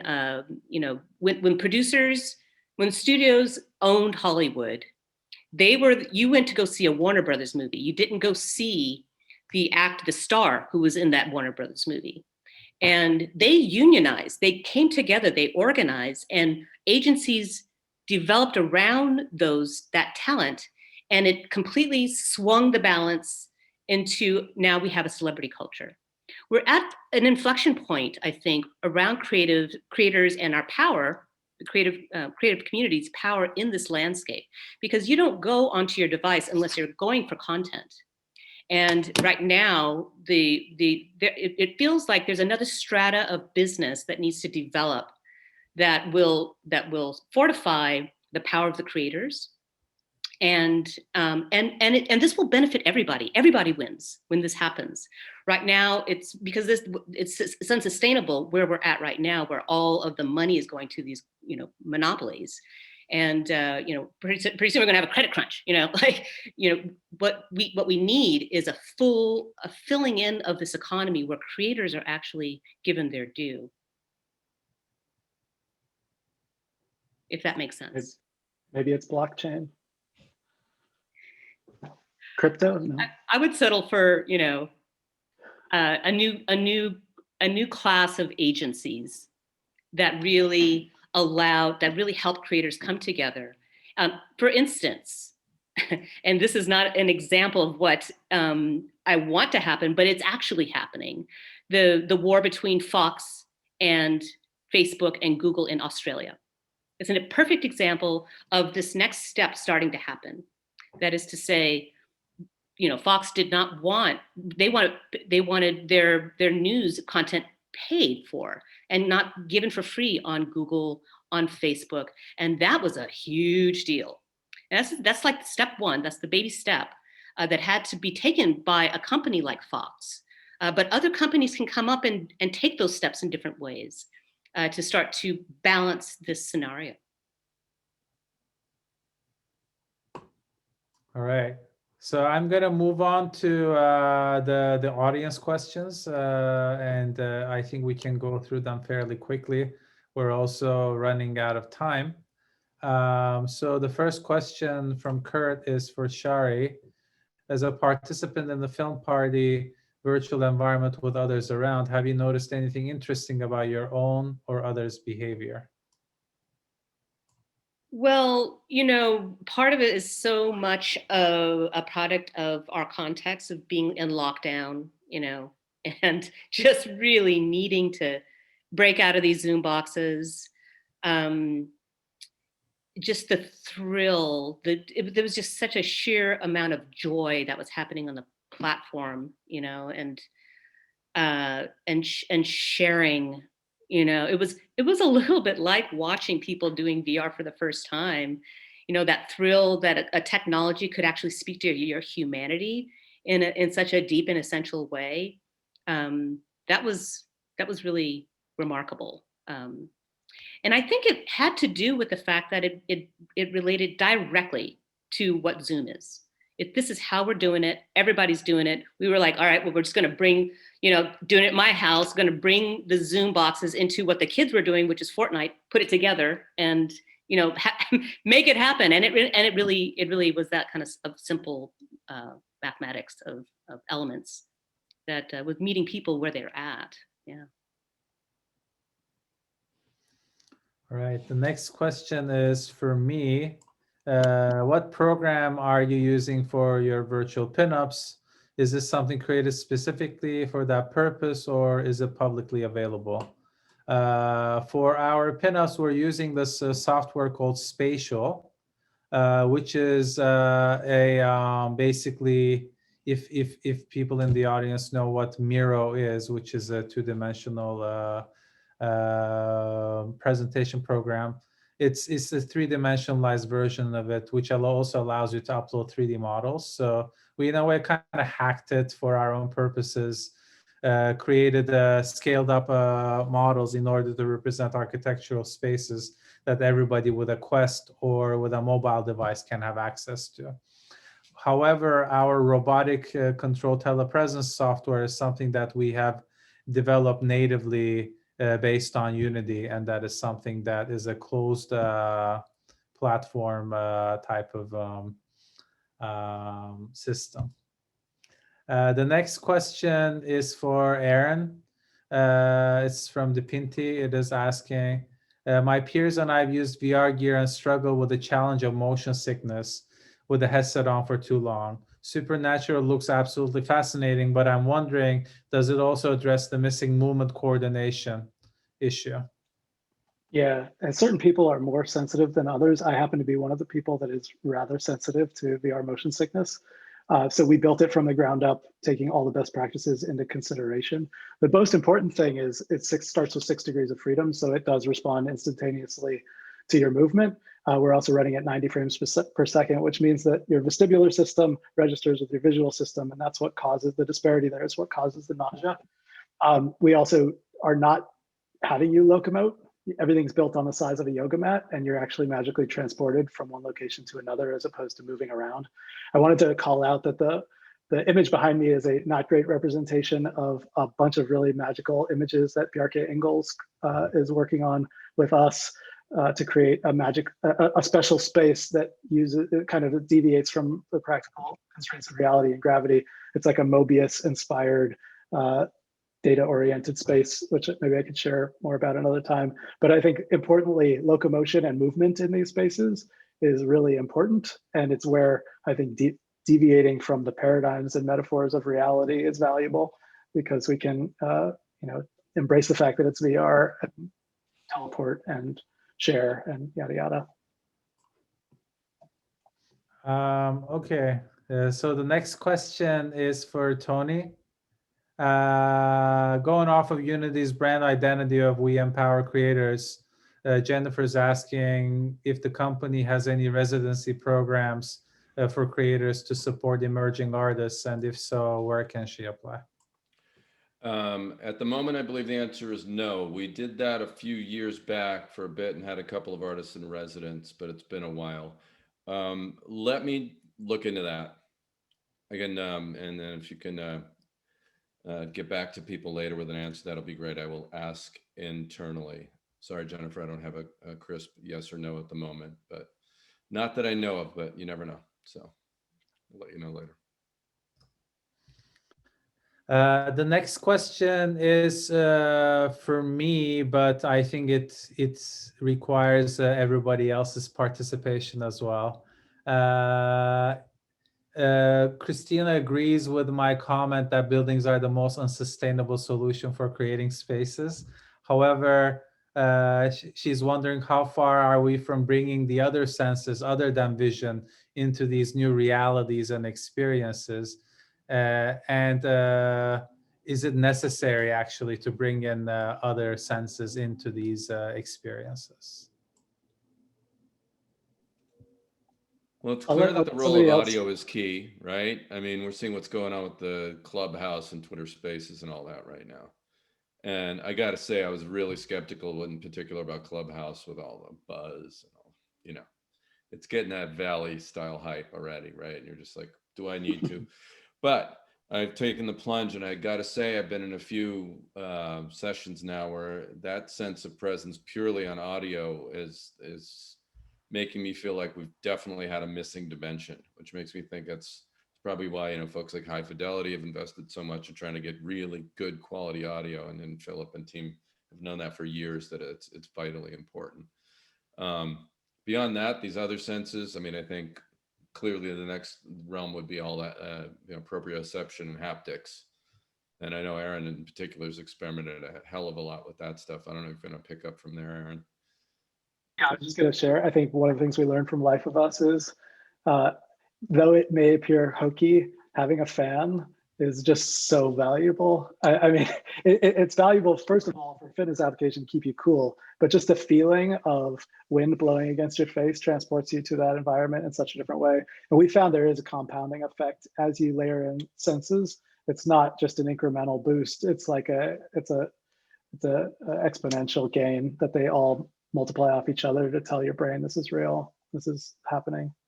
Yeah, and Shari, I mean, remember the some of the stuff like Scarecrow? I mean, there's been some really interesting experiments with additional smells and things burning or what have you. I experienced at Sundance last year that they did add another dimension to that for sure. Yeah, I've been also seeing the emergence of ASMR as a tool to create experiences, particularly in VR. that really just using that sound, the ASMR, to get inside of people's skin, to the user's skin, to have an experience that it's not visual at all. It's something else. It's very powerful. Yeah, I think all of this is exciting, and it's also a moment that to just think about, again, about access and accessibility. You know, when something is only one domain, it's only visual or audio or any other sense, you're cutting out any audience that, you know, has some disability where they don't have access to that experience. So I'm really excited, especially about, and that was one of the great things about the New Frontier platform this year too, is that you know, if we can embed that from the get-go and thinking about multimodal experiences, that could really change the way that we're, you know, setting up this virtual world for ourselves.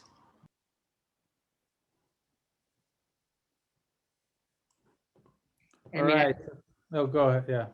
I was just going to kind of speak to what Lauren just said. I don't see a reason why, and I think it's happening on a business level, and Tony could probably speak to that a little bit, but integrating, you know, visual, virtual elements into the physical environment really is the sweet spot, and how to use, you know, like employ an architecture of those environments to really scale, you know, space and time. That's what's exciting to me. I think it's also a question about calibrating motion, meaning the motion of the body versus the motion of what you see visually. That is already such a complex problem.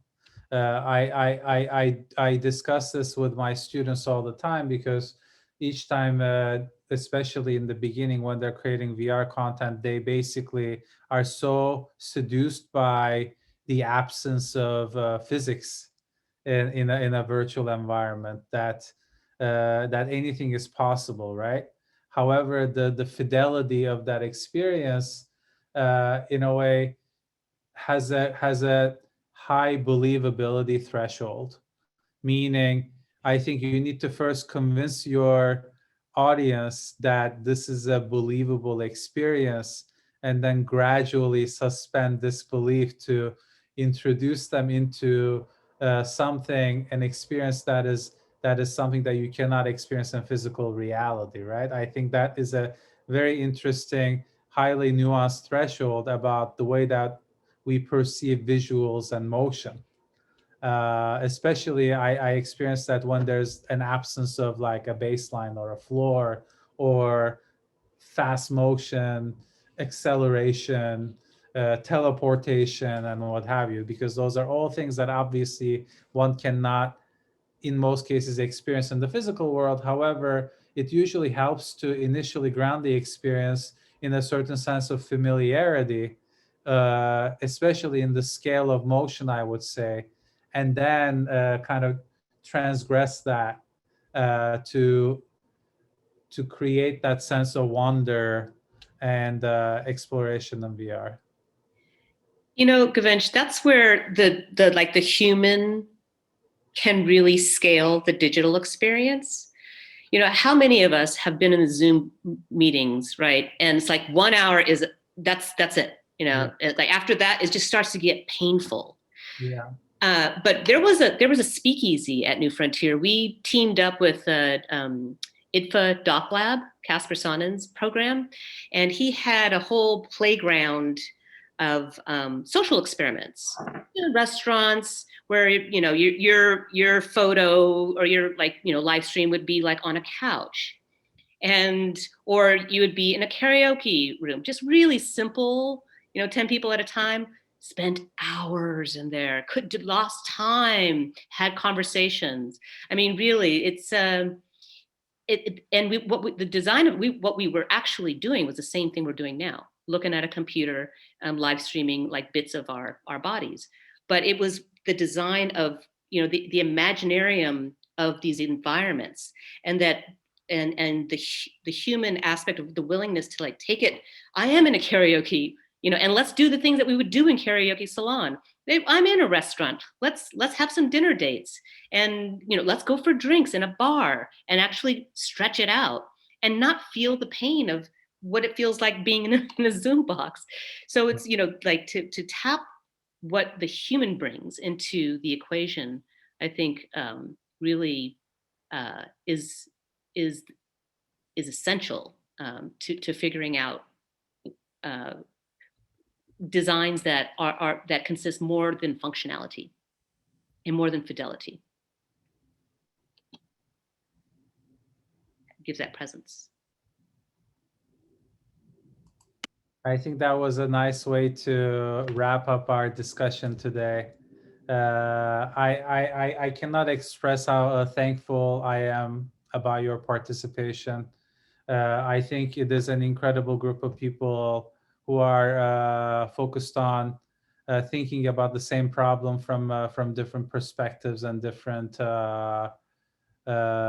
motivations, and that's what I really like about the symposia that we have for our department, in the sense that it crosses over many kind of disciplinary practices, ranging from architecture into media and art, and also I would say more industry motivated ways of thinking. And I think that is a really important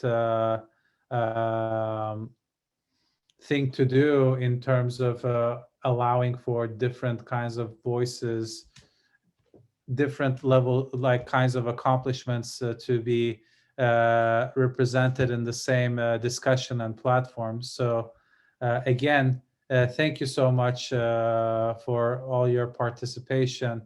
I had an incredible time talking about this, and normally if we had this in a non-Zoom situation, we would be all having drinks right now or having a dinner together.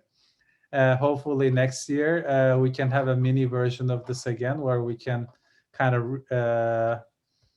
reenact that and redo that and think about how we in a way coped with this whole situation. Again, thank you so much, all of you. Thank you so much for all our attendees as well for being patient with us. We are reaching the 2.5 hour mark, so I think it's about time that we say goodbye to Zoom for tonight. Thanks so much. Thank you. Thank you. Thanks so much. Everyone was awesome. Yeah. Thank you. Thank you very much.